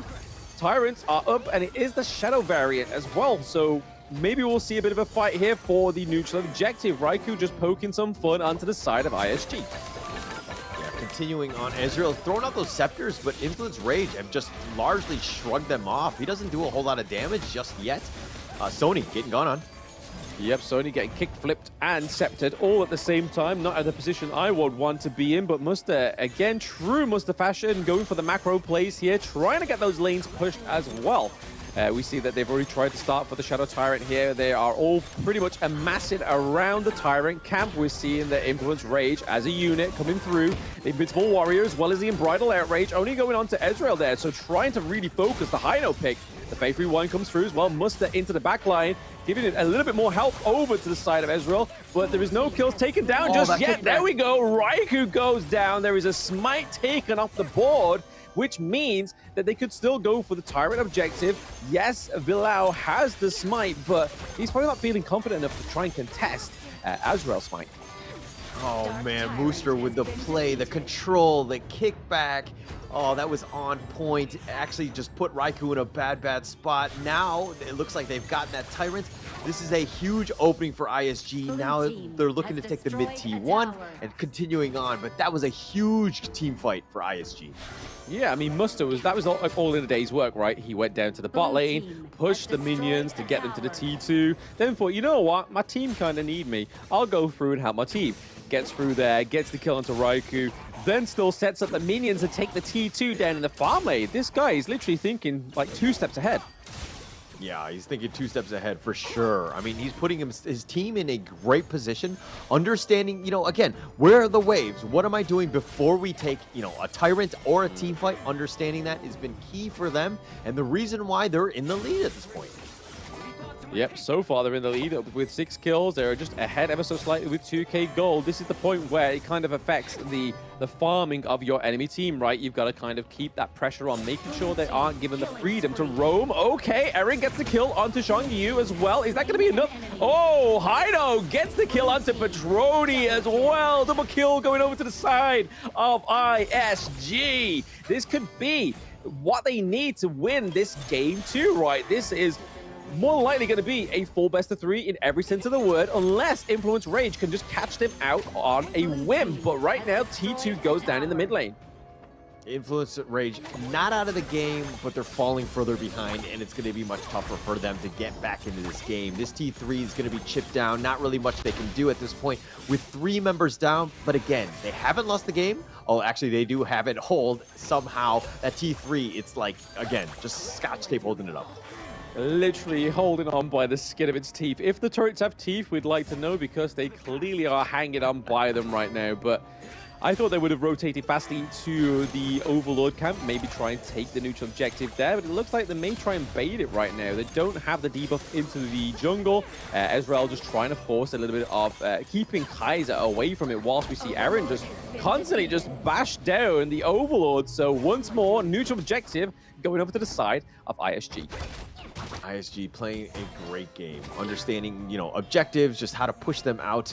You know, there's really nothing Influence Rage could have done. I mean, they could have potentially gone for the team fight or the potential steal, but look at this, 11.1k net worth by Wind RJ. He is on another level. None of them have even gone past 10k. He is the clear leader in terms of farm.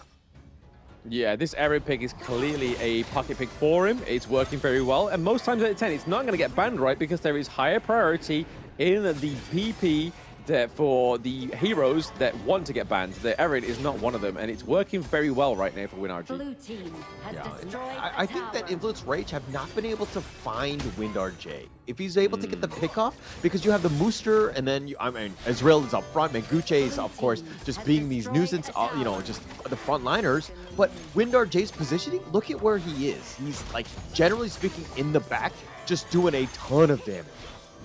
Yeah, I mean, at this point, he's just got the Daybreaker as well, so it's only going to get even more painful for the side of Influence Rage. And on top of that, we know that Eren can actually itemize magic damage as well, which we can kind of see from the second item towards the end. But here we are, baiting a lot of damage onto the side of ISG. Was that Fate Rewind? We see that the Invincible Warrior comes through, trying to just take away the Shadow Vanguard, but it's not quite enough. It hasn't died just yet. Means that ISG is able to pick up a lot of damage onto the side of Influence Rage. Zhongfei goes down. That is a solid front line for Influence Rage that is now off of the table and off of the gorge. It's all about these defensive measures that they're going to take here for Influence Rage to try and maintain themselves in this game 2. Hauler, it's looking like it's going to be a game 2 win for ISG, taking out the Zhong Yu as well. The Hegemon Slash not quite connecting just yet. Double kill going over the muster once more. That is ISG looking to take the crystal in game 2. So much sustain. That's exactly how you want to do this one. And Isurus, like Mooster, had an amazing 4-man get series. Just knocks everybody up and just set it up for the rest of the team to just clean house. Isurus strike back. That draft is just textbook Isurus, right? The amount of sustain that they had, the Yuan and the Hino just up front. This is what you want to do. If you're going up against them, Influence Rage are like, okay, actually our draft was not good up against that lineup and we really struggled. But this is the thing, right? This has now made it to, there is no clear winner that, well, they're already 1-1 each, so they've already got 2-2 under the belt, well, 2-0 under the belt. They're now going to a 1-1 victory so far. So, hey, that means that there is only going to be 1 point between these two teams going into day 1. So that makes that day 2 even more closer than it needed to be. Influence Rage losing game 2, but just look at the itemization again. WinRG, 0 deaths on the board. This guy's positioning was something else. Yeah, something else. 607, able to do, like, get all that farm, do all that damage. But look, everyone else has died only once, right? WinRJ, I mean, Capax didn't even die himself. So again, the positioning of Isurus was just pinpoint perfect. I mean, yeah, you got cut out a couple times, but Muster with 515, just so much control of Israel up front with his Fate Rewinds, and then plus you have Mengiche, which is with that terrible music. I mean, you just had so much affronting the enemy team. Yeah, I mean, this is what happens when the Hue-1 comes through as well, right? It's just such a great sustainable pick. Muster on the Mayin, absolute monster. I think he was really overshadowed in that whole game because he was able to just do multiple things at once. He kind of set things up to go en route to be like, hey, I'm going down there to the farm lane. I'm going to push those minions, get that macro play. Then I'm going to go and rotate back onto my team, get a kill. And then I'm just going to basically malleable myself around whatever's going on. I'm going to force those minions into the T2. And it just kind of sees like, he sees the bigger picture, right? He's not just a macro player. He just sees everything that needs to be done. And he's managing it very well. Yeah, for sure. And I mean, he's just literally carrying the team, putting them on his back, just putting the team in a good position to win. I think going back to this one, you know, if Isurus can just take this draft every single game, I think they'll be comfortable. I didn't see any sort of weaknesses. Everybody knew the limits of their heroes and they knew what they have to have done. Like the roles were perfect. On the other side, Influence Rage, I can't say the same. I just felt like Sony was too comfortable on this Zhong Yu. This is what the Influence Rage really hopes for, right? They hope they can just get a dominant early game and then they can just lead on the victory from there. Whereas ISG have proven both in these games, they don't give over the early game. They just struggle with trying to get the control out of the gates from into the mid game. And then, but this time around in game 2, they was able to do it and they got the win. And WinRG, rightfully so, getting MVP. 112k damage, no deaths. 13.9k gold as well. This guy was a slippery fella on Eren. Yeah, definitely. I mean, just on point. That damage is crazy. He was just in the back just burning everyone. And they, Influence Rage need to find a way to get onto Wind RJ. He was just left untouched almost in most of the team fights. Everybody else is just kind of getting in the way. But before we get into game 3, let's take a quick little break.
tell you what you can't do. Gotta change your way.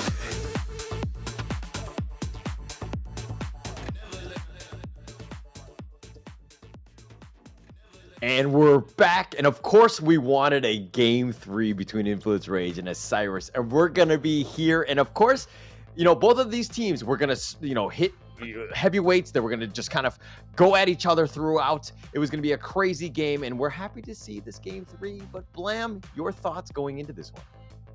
I mean, hey, it's a flip of the coin now, right? Whoever wins this game 3 means that they are going to go into day 2 as the top of the board, but only by 1 point, which means that if they will obviously come head to head in day 2, right? So it's all about how they decide to, Are they going to show all their cards on the table now just to try and get above in day one? Or are they going to reserve some of those sneaky secrets for the back alley deals for the side of ISG or Influence Rage? If it was me, I would just go all in at this point, right? Get yourself that lead, put pressure on the other teams going into day 2, right?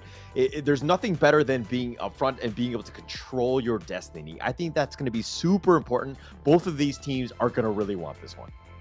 No, I'm all about that poker face. I think I would go in with a little of a bit of mystery, to be honest, so that they think, hey, they mustn't be able to pull out anything more. They can't be any more crazier than the Dharma and the Marco Polo switcheroo, or even the Aaron pick. But they do ban out the Ming on the side of Influence Rage, which could have been the unsung hero, right? Because that meant that Aaron was able to just do so much damage, was able to just amplify, but also do the damage reduction as well. But then also means that damage dealt onto your opponent was going to be more. The Dutch out as well, and onto the side of ISG, they ban out the Lung. Yeah, a lot of respect on that one. I mean, Ming just like stealthily just boosting up everybody. Nobody as an impact in terms of KDA, you don't really see too much, and you don't see him doing whole lot of damage in that sense. But just the amount of support that he was able to provide, quite high. Influence Rage points it out, realizing that, hey, we can't let that happen again. We're gonna ban it here, and they pick up the Dahlia themselves. Another really good roamer here. Yeah, I'm pretty scared of this pick, right? Because this was the differential piece in game 1, just being able to give over the Celestial Melody to the Kaiser, to the Lung. But fortunately enough, they don't have the Lung this time around, right? But they go for the Lady Gen. They also have the Orgrin on the side of ISG. Is that going to be must to pick it up, the Orgrin? We shall see. Yeah, we're going to have to see this one. I mean, for the record, I would have liked, if I was ISG, I would have just picked the same draft. If it ain't broke, why fix it? Everybody was, again, playing that one to the T, but it maybe might just be one of those things where, you know, to your point of just like playing poker, you're just changing things up, just throwing another wrinkle into your strategy. Oh, Influence Rage going for game 1 draft again. So the Elaine, the Kaiser. But I think the reason why they're not just going to stick with the same draft, I think that's how important That's how important I think that Ming pick is, right? Like, that is the staple thing that makes that whole thing work. Okay. No, it makes a lot of sense. I mean, the amount of boost that you have, it's like a really good combination. It's starting to play off. It did really, really well in that last one. And also in the last series. So it makes a lot of sense going into this of just changing it up and being a little bit more stock standard. But now you've got the Ogren, Lady Jeanne, and of course the Marco Polo. They tend to like to pick that Marco Polo in the first phase. Your thoughts on that one, Blam? I mean, yeah, WinRG on the Marco Polo played fantastically. Obviously, it was Must the last time we saw it on the board, but I can imagine that he would be just as good, right? The Dharma does get banned out there, thinking that the Ogren is going to be that jungle pick.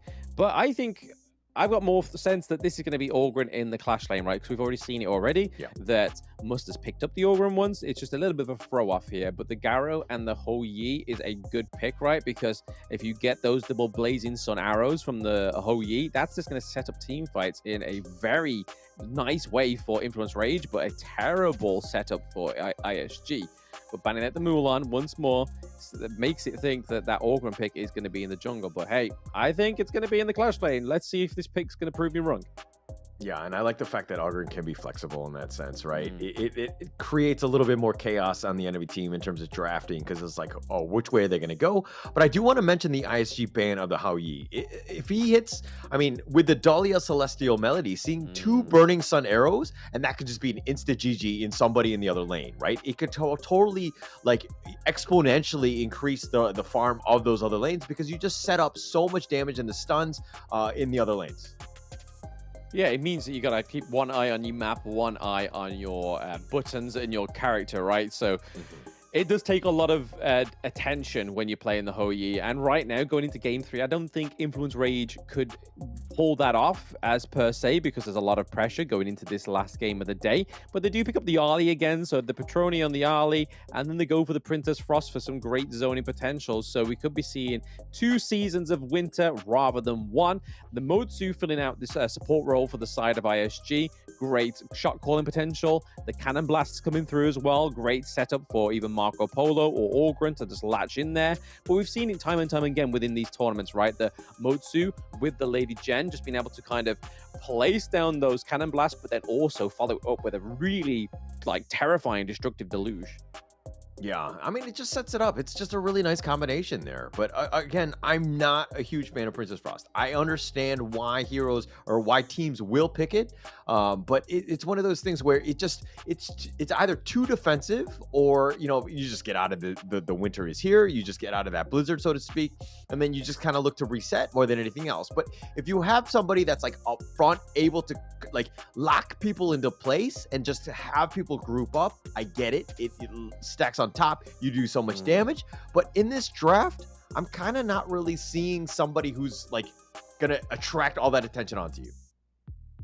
Yeah, I mean, towards the end there, it does turn out that the Orgren is going to be in the jungle there for Azrael, and then we're going to get Muster on the Mai again. So are we going to get a masterclass Muster of game 2, or Influence Rage will be like, hey, we've played against this once, we know how to defeat this, we now have the Dolia, let's go. Yeah, Monster's so good on the Mayan. I'm just happy to see him there because he's just, the way he just repositions, does his damage. I mean, he was like 5-0-5, 5-1-5, something like that. He's just completely controlling. And he just comes out of left field sometimes with those cartwheels and just, you know, the get serious, like the stuns, just everything that you want from a good Clash laner. Muster is the guy. Yeah, I mean, he was probably like the most impressive Clash laner when I first got into competitive, when I was watching the Open Series Split 1. It was just, he knew everything. Every other Clash laner just struggled, other than obviously VKS's Niap. Even then, it was still a very close match. But overall, he just kind of shined way above the rest. And he's showing it even more within this play-ins, right? Yeah. I mean, he's just making a name for himself. He's definitely putting, you know, he's helping his team along. And that's really what you want to do. You want that high-impact Clash laner, and he's the guy.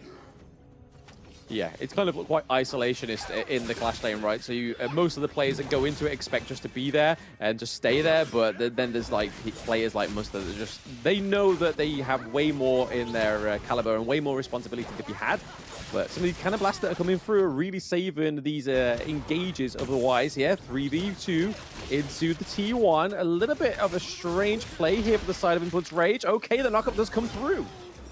Yeah, it was a nice ocean of tears, but no real follow-up, no real chance to actually do any damage against Raikou, who's a bit on the tankier side.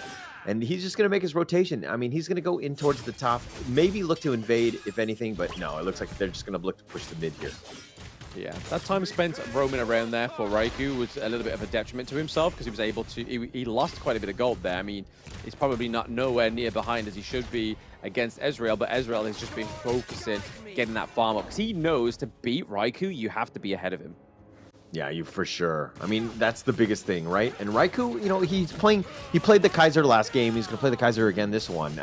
I feel like, don't get me wrong, his tanking is good. Oh, but First Blood given in the bottom. He missed First Blood. It does go over to ISG, WindRG. Let's get that replay on the board so we can see how that went down. But you can kind of see that there was a bit of a rotate there for the side of ISG. They're able to line up that kill nicely onto Petroni. So again, oh no, sorry, onto Dolia.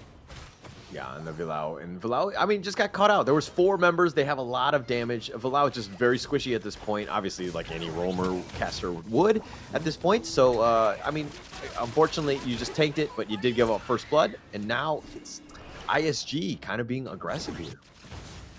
Yeah, I mean, First Blood, right, it's not only just the honorary title, but it's also the extra bit of gold, and that always is a great thing, especially if it goes over to the right person. If it goes over to your support, it's kind of like, okay, it's kind of showboating, but when it goes over to somebody like WinRG, you are getting that extra gold. You are trying to get ahead of Petroni, which he was able to do in Game 2, and I think that's the kind of the fight that we have here, the kind of mini objective, the unspoken objective, is making sure you're ahead of a Raikou and making sure you're ahead against Petroni, because they've proven to themselves that they know how to just farm very efficiently.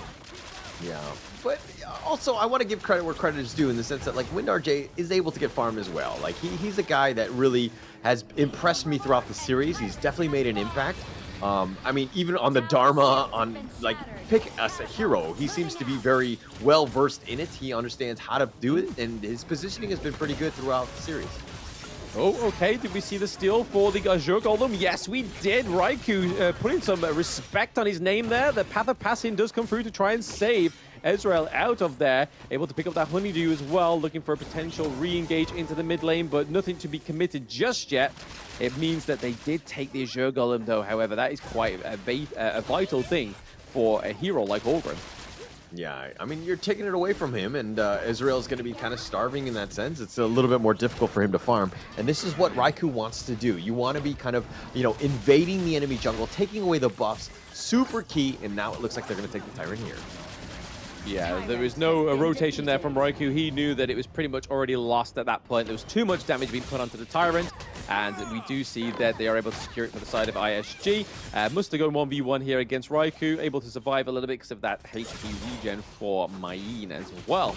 But again, we're seeing the classic Raikou. He has now found a way in. He's got his do not pass go point, and he's able to go into the enemy jungle, just picking up the Crimson Golem, the Azure Golem, really just trying to starve Ezreal because he knows that that is one of the golden points.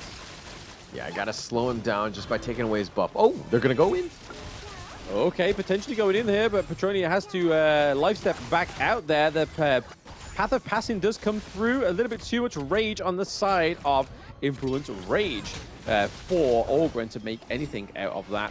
But now we're seeing Raikou rotate around as well, already having the lead there, trying to cut them off, trying to do a pincer movement, it seems, but it's hard to pincer movement somebody that can go for a wall. What they can do, however, is try and starve that Azure Golem from you, is able to be claimed on the side of ISG. Okay, the stun does come through, Destructive Deluge as well, but the Death on Sunset into the backline, trying to catch out the Lady Gem, but it's not going to be enough. We see that Ezreal is able to get the Conductor of Souls onto Sony. He does fall once more. We see Muster coming in as well, but no commitment any further because they're able to just take those little wins. Maybe we'll see a bit of a catch out here. You can see Muster just waiting like a hunter for prey.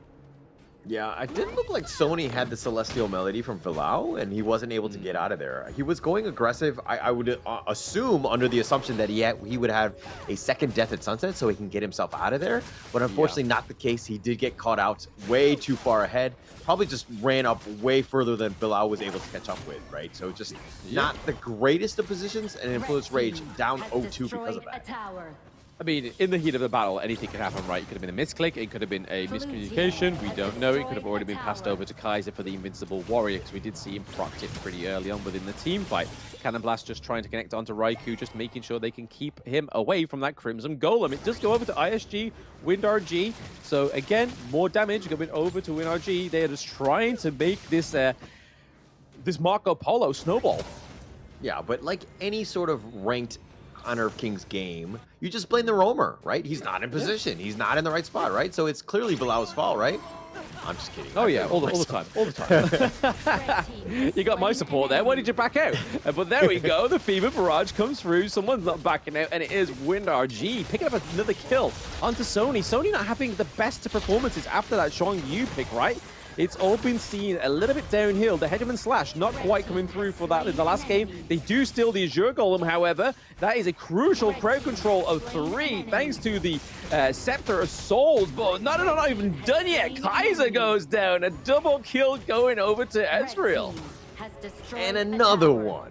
And another one, just lining them up. There were 4 in a row just running after him. ISG right now in full control. Ezreal starting to feel it. This Ogryn is starting to go online, and they're starting to invade the enemy jungle. They're taking things away, and now it's going to be even further difficult. I mean, this is a 6-0 lead. They have a 3K net worth lead. ISG right now, again, in the driver's seat of the stage. They are in the driver's seat. It's kind of making that game one a little bit of a distant memory, kind of making it look like it was just maybe pre-show jitters going against Influence Rage, seeing how well they did against Tribe Gaming, and ISG not doing as well against Tribe Gaming because there was a little bit of mistakes, a little bit of tit for tat, whereas against Influence Rage, there was none of that. It was literally pure domination, right? But now ISG are definitely in the driver's seat right now. Definitely in the driver's seat. I mean, it's crazy because Influence Rage had done such a good job of trying to limit Ezreal as much as possible by stealing the buffs and trying to take away his farm. But Ezreal finding ways to get back in, plus those team fights have been on point. Sunny has been kind of out of position at times, so it seems like some mistakes are kind of punishing Influence Rage. Ooh. Okay, so Petroni does get the kill, but you can kind of see what was happening there. So WinRG was out of the whole thing. They are able to not get the Tyrant from them, but WinRG was trying to push that T2 into the Clash. He was able to get it so far, but the Death on Sunset does come through. There is no damage that can reach the Ogre at that point. So again, Ezreal was able to get out of there. They trade one life for a T2. That is a good trade. Oh my gosh, Ezreal just somehow surviving. Invincible Warrior. Oh, yep, the Invincible Warrior does come through, but they do lose the Azure Golem again as well, so that's fatal for the side of ISG. But how fatal is it? We'll only tell what they can do from this team fight. The T1 in the farm lane still looking pretty strong, able to get the T1 in the mid lane, which is a great thing for them in terms of control of the map. But that Clash lane has been dominated. Dominated for sure. I mean, Muster right now, I mean, he's doing all right. He's definitely, I would say, doing better than Sony at this point. But now with this Tyrant here, this is going to be huge. Ezreal probably, I mean, he has to make sure that he secures this Tyrant here, right? You got to try, right? It looks like they're trying to reset it, trying to bait the fight. So they was able to get it right to the corner of the map there. But Invincible Warrior coming through. Is it going to be enough? Petroni does go down, so Musta's able to take out a lot of the damage on the side of Influence Rage. There we go. Sony going down once more. And then we're getting a kill onto the Dolia. So long to the Celestial Melody. Means that they're able to try and take this Tyrant, or are they going to go for the Overlord instead? No, it looks like they want to go for the Tyrant to get that extra bit of damage to make those next few team fights, those next few brawls, a little easier for themselves. Yeah, and ISG right now, their team fight is already on point. They're doing so much damage, and they're just like, Influence Rage can't really fight into them 5-on-5. They're kind of falling behind in that sense as well. I mean, WinRG, 9K. His net worth lead is quite high. He's 3-0-2. He does so much damage at this point. It's kind of like, hey, actually, we probably shouldn't be looking to fight them head-to-head. We need to be looking to kind of take, split push and just try to find farm throughout the map because we are falling behind. The kills are 9-1. It seems like the net worth lead should be much, much higher. But again, Influence Rage, they have ways of getting back in this game. I feel like that should be a chant for the non-existent crowd on the LAN is WinRG 9K, WinRG 9K, just to get them hyped up, just so we can farm up some more. But right now, like you said, considering the difference between the kills, the gold differential is not that much. And it kind of seems it's like paying dividends to the side of Influence Rage, but also to the point that, hey, kills don't mean that much. It's all about the objectives. It's all about making sure you can just farm up the most productively and resourcefully. But right now, maybe a fight at the Overlord here. Muster going a little bit too lost in the source there. Maybe trying to bait one of them onto it. But hey, Muster going 1v1 onto the Raikou into the front part of the team fight. But there is a Death on Sunset trying to lock down the Marco Polo. The second Death on Sunset does come through, takes down WinRG. This could be very interesting for the side of Influence Rage. They've taken out a lot of damage and the Marco Polo. You see, I called out Bilal with the Celestial Melody onto Sony, and then he made sure that he got it in that team fight, and Sony did a great double Death at Sunset, ensuring that they killed WinRG. Oh, Catbox. Okay, Catbox does go down. They bait him into the Orgrin, however. Dolia looking pretty low. Muster trying to just keep them away from whilst it was just trying to 1v1 the Dolia. So down goes the Celestial Melody, so no more double deaths on Sunset, just for about 30 seconds. Again, could be crucial now that WinRG is now back up. They don't have the support, they don't have as much healing. Yeah, and when Sony did the double Death at Sunset, Capox actually missed the think inside the box. He canceled it right away out of shame. But it was one of those things where if he caught Sonny out, that could have completely changed everything. Windar J, of course, being the highest net worth, he would have blown up Sony and he would have had a tough time. So it's the small things. You got to make sure that you hit your stuns when you need to. And unfortunately, Capox wasn't able to do that, and Windar J died because of that. Yeah, I think this Overlord was a bit overdue, right? It's been there for quite some time, having a nice little chill. It got a little bit too comfy with itself. They're able to have that Shadow Vanguard on the Gorge when they need to, on command. But I feel like they're going to take a few team fights right now. Maybe try and pop it down into the farm lane just so they can keep hold of that T2. We are yet to see here. It seems a little bit of a, we don't know what to do there. Cannon Blast coming through very nicely. The minions are going to go wipe out in the farm lane, so stops that T2 from falling, which is great for ISG, but not so good for Influence Rage. Yeah, not so good right now, and they're on the defensive. They're on the back foot, just dealing with the minions, trying to stay alive, but with the Shadow Vanguard pushing the bottom, and the Vanguards, the baby Vanguards pushing as well, Influence Rage really can't leave the base. This is a time where, again, ISG are able to take over the farm from the jungles, and it looks like the Tyrant is up in 2 seconds, so that's another big objective they can take. Yes, almost up. But the thing is, the Vanguards are at the higher ground turrets, which is where they got to be careful on the side of Influence Rage. Petroni trying to bait a few of those damages onto the Orgrim, but hey, he can just get that HP regen, so a little bit of a non-starter there. The Winter is coming, does come through for the side of Influence Rage. Some more poke coming from Petroni. We are seeing that Influence Rage is able to actually take down that Vanguard pretty well. They've managed this defense very nicely. They've just clubbed together, not really clubbed together as a team, but kind of just made sure they're a well-oiled machine. Very, very good defense machine here. Yeah, and the positioning from Influence Rage was very good. They were in front of the tower so that the Vanguards would just focus on them and not the tower. They wouldn't take unnecessary damage to the structures. And so they tried to just defend that as quickly as possible, obviously burning down the Vanguard. Super important for them. Influence Rage did the best of a bad situation. They did hold, but ISG right now picking up that Tyrant again, just a little bit more net worth going their way. Yeah, some really nice cannon blasts coming through from Capo for this game 3, right? Like, he's been pretty much locking down Raikou and making sure that he's not kind of getting the engages he needs or trying to get that win that he needs in his sales. But right now, we're seeing that Influence Rage are doing a really good job at defending these higher ground turrets. We saw a little bit of a neglect for the Clash lane. They were able to negate that. Now they have a minion wave up into the far hand of the Clash lane, but it doesn't look like it's going to actually fruition to anything when you are locked into your base. Oh, Petroni trying to go in. He tried to go in for Windar J, but Windar J actually just outpaced him in terms of mobility. Oh, super careful. Oh, Sony was very low. He almost got caught out there. He's playing a little bit too aggressive, but you can kind of see what he's trying to achieve, right? Trying to go for that back lane, so he's able to kind of just wipe down the health so they don't feel as confident going into these fights under the high ground turret.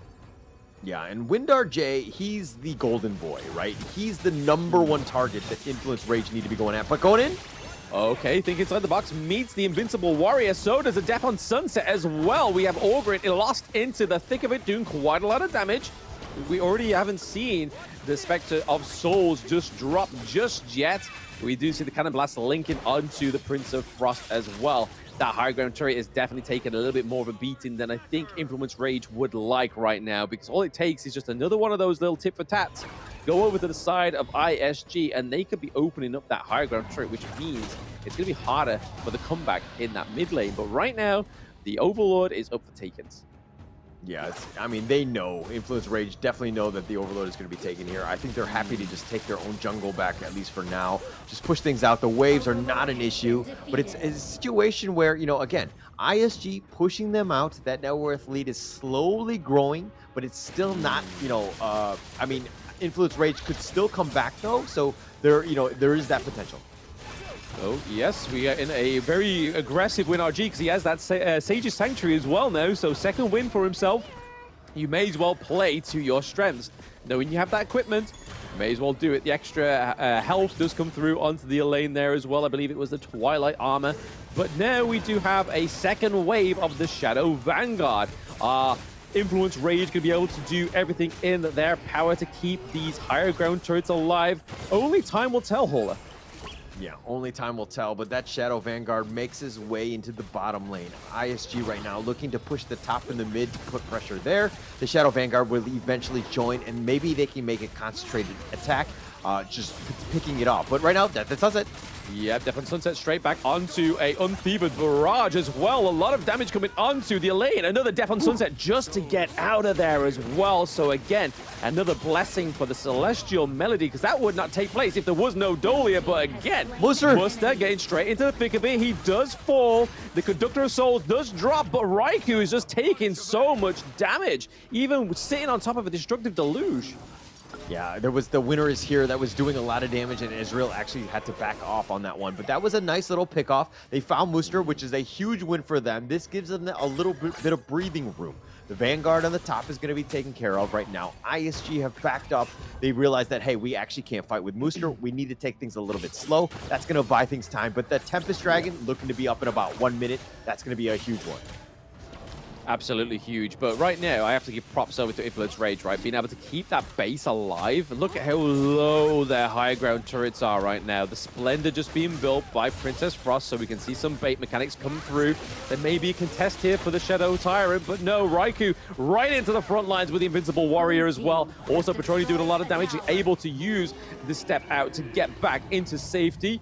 The Tyrant won't be taken as they are now off the cooler. So next thing that will arise is that Tempest Dragon. Yeah, but look at ISG right now, making a beeline for the mid lane, pushing that out, and Influence Rage have to just recover. They've lost the mid T3. You were talking about how low they were, all of them, right? And now it's the first to fall. The other two, again, you just blow at them and they will fall over. So this is a situation where ISG realized that, hey, if Influence Rage were to go for the Tempest Dragon, we could actually just end the game. So right now, lane management, super important. Yeah, super important. It's been many times that we've been watching competitive matches where the Tempest Dragon's not only been used as bait, so that teams can actually just backdoor the other team, the one that's pretty much playing on the back foot, which right now, within this case, is Influence Rage. But right now, there's a little bit of a split.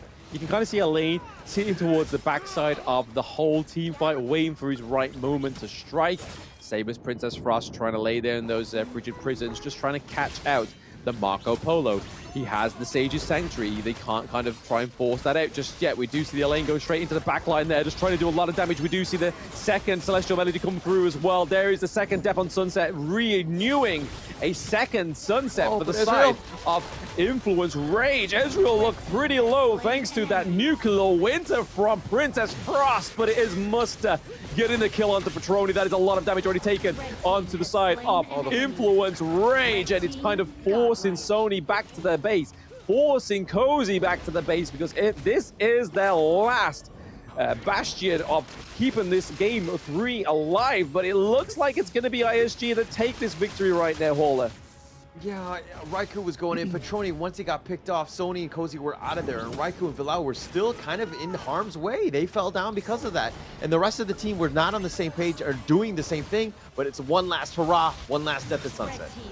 That's it. This may be the ultimate Death on Sunset. It is a death for a lane as the Fever Barrage comes through. The Winter is coming. He's trying to just stop those minions, but they are going to take the minions down. Okay, they have to wait for the extra wave of minions to come round for the side of ISG. Frozen at the gates. They just need to get this siege minions through. They take game 3 from Influence Rage. Isurus there striking back, just showing that resolve, getting themselves in. They are pumped and they love it. I mean, that was a great game, and that's going to be a huge one. We talked about the fact that going into being the leader at the end of day 1 provides so much pressure on the other teams. The fact that you beat Influence Rage now have to go back to the drawing board. They need to have a great day 2. They need to bounce back. They need to figure this one out, because Isurus from game 2 and 3, they really bounce back. Absolutely. I mean, not even just that, right? Not even just the bounce back from game 1. This is a bounce back all the way from the Chalk BR from season 2, where they didn't actually take a single win in season 2. They lost the last time going against Influence Rage. They lost 2-0 in Chalk BR. This is a statement for ISG, and this is a win for the LATAM region, right? This is a win for their fallen brothers at STMN as well. A lot more riding on this for ISG that Influence Rage taking that game 3, but just look at all those shining performances. Yeah, I mean, the big one, Ezreal on this Augurin, 707. You must ban this out against ISG. You do not want to have to do this again. And Windar J, again, just stepping up. I mean, it's 18,000 net worth. Are you kidding me? 5-1 and 5. I want to talk about his guy's damage because he was on point. The fact that he only died once has got to be crazy, right? $157,000 damage, but Menguchi, now 192, even more damage on the Lady Jean.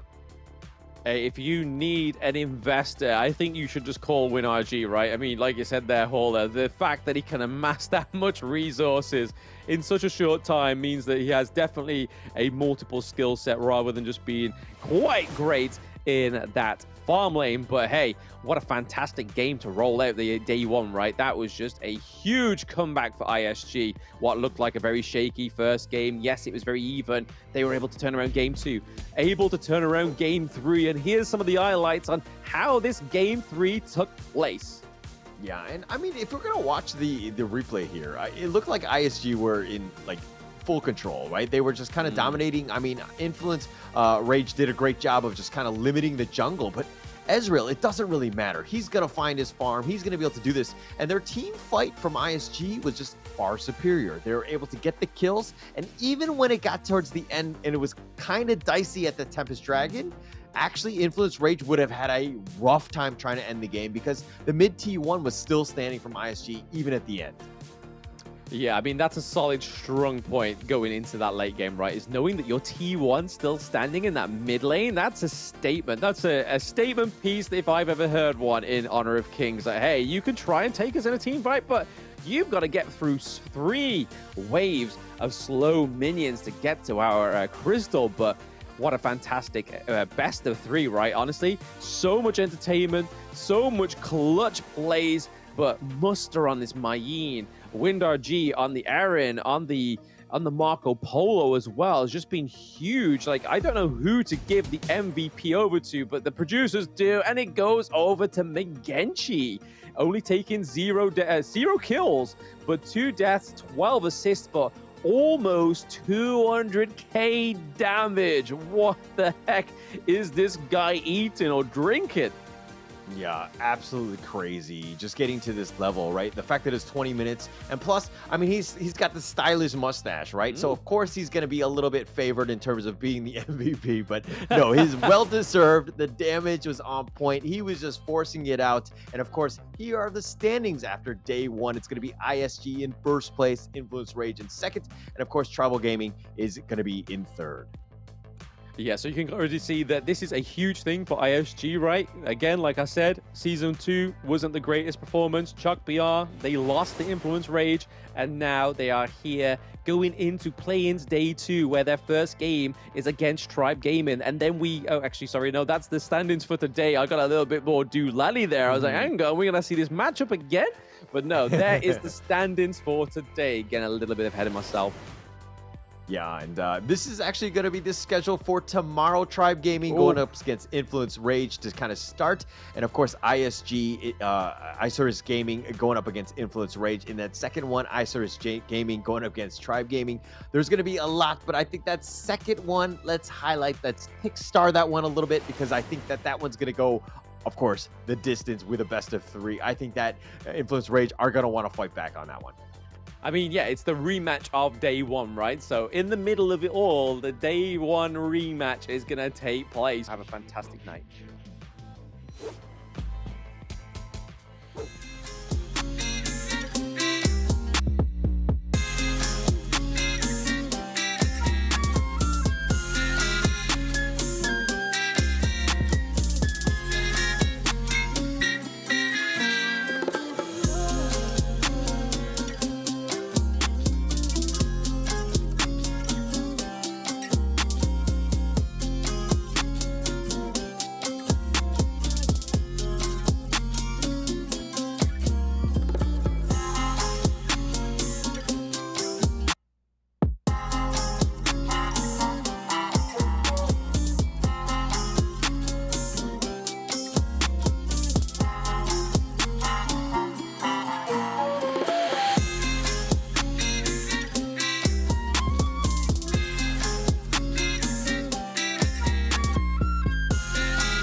tell you what you can't do. Gotta change your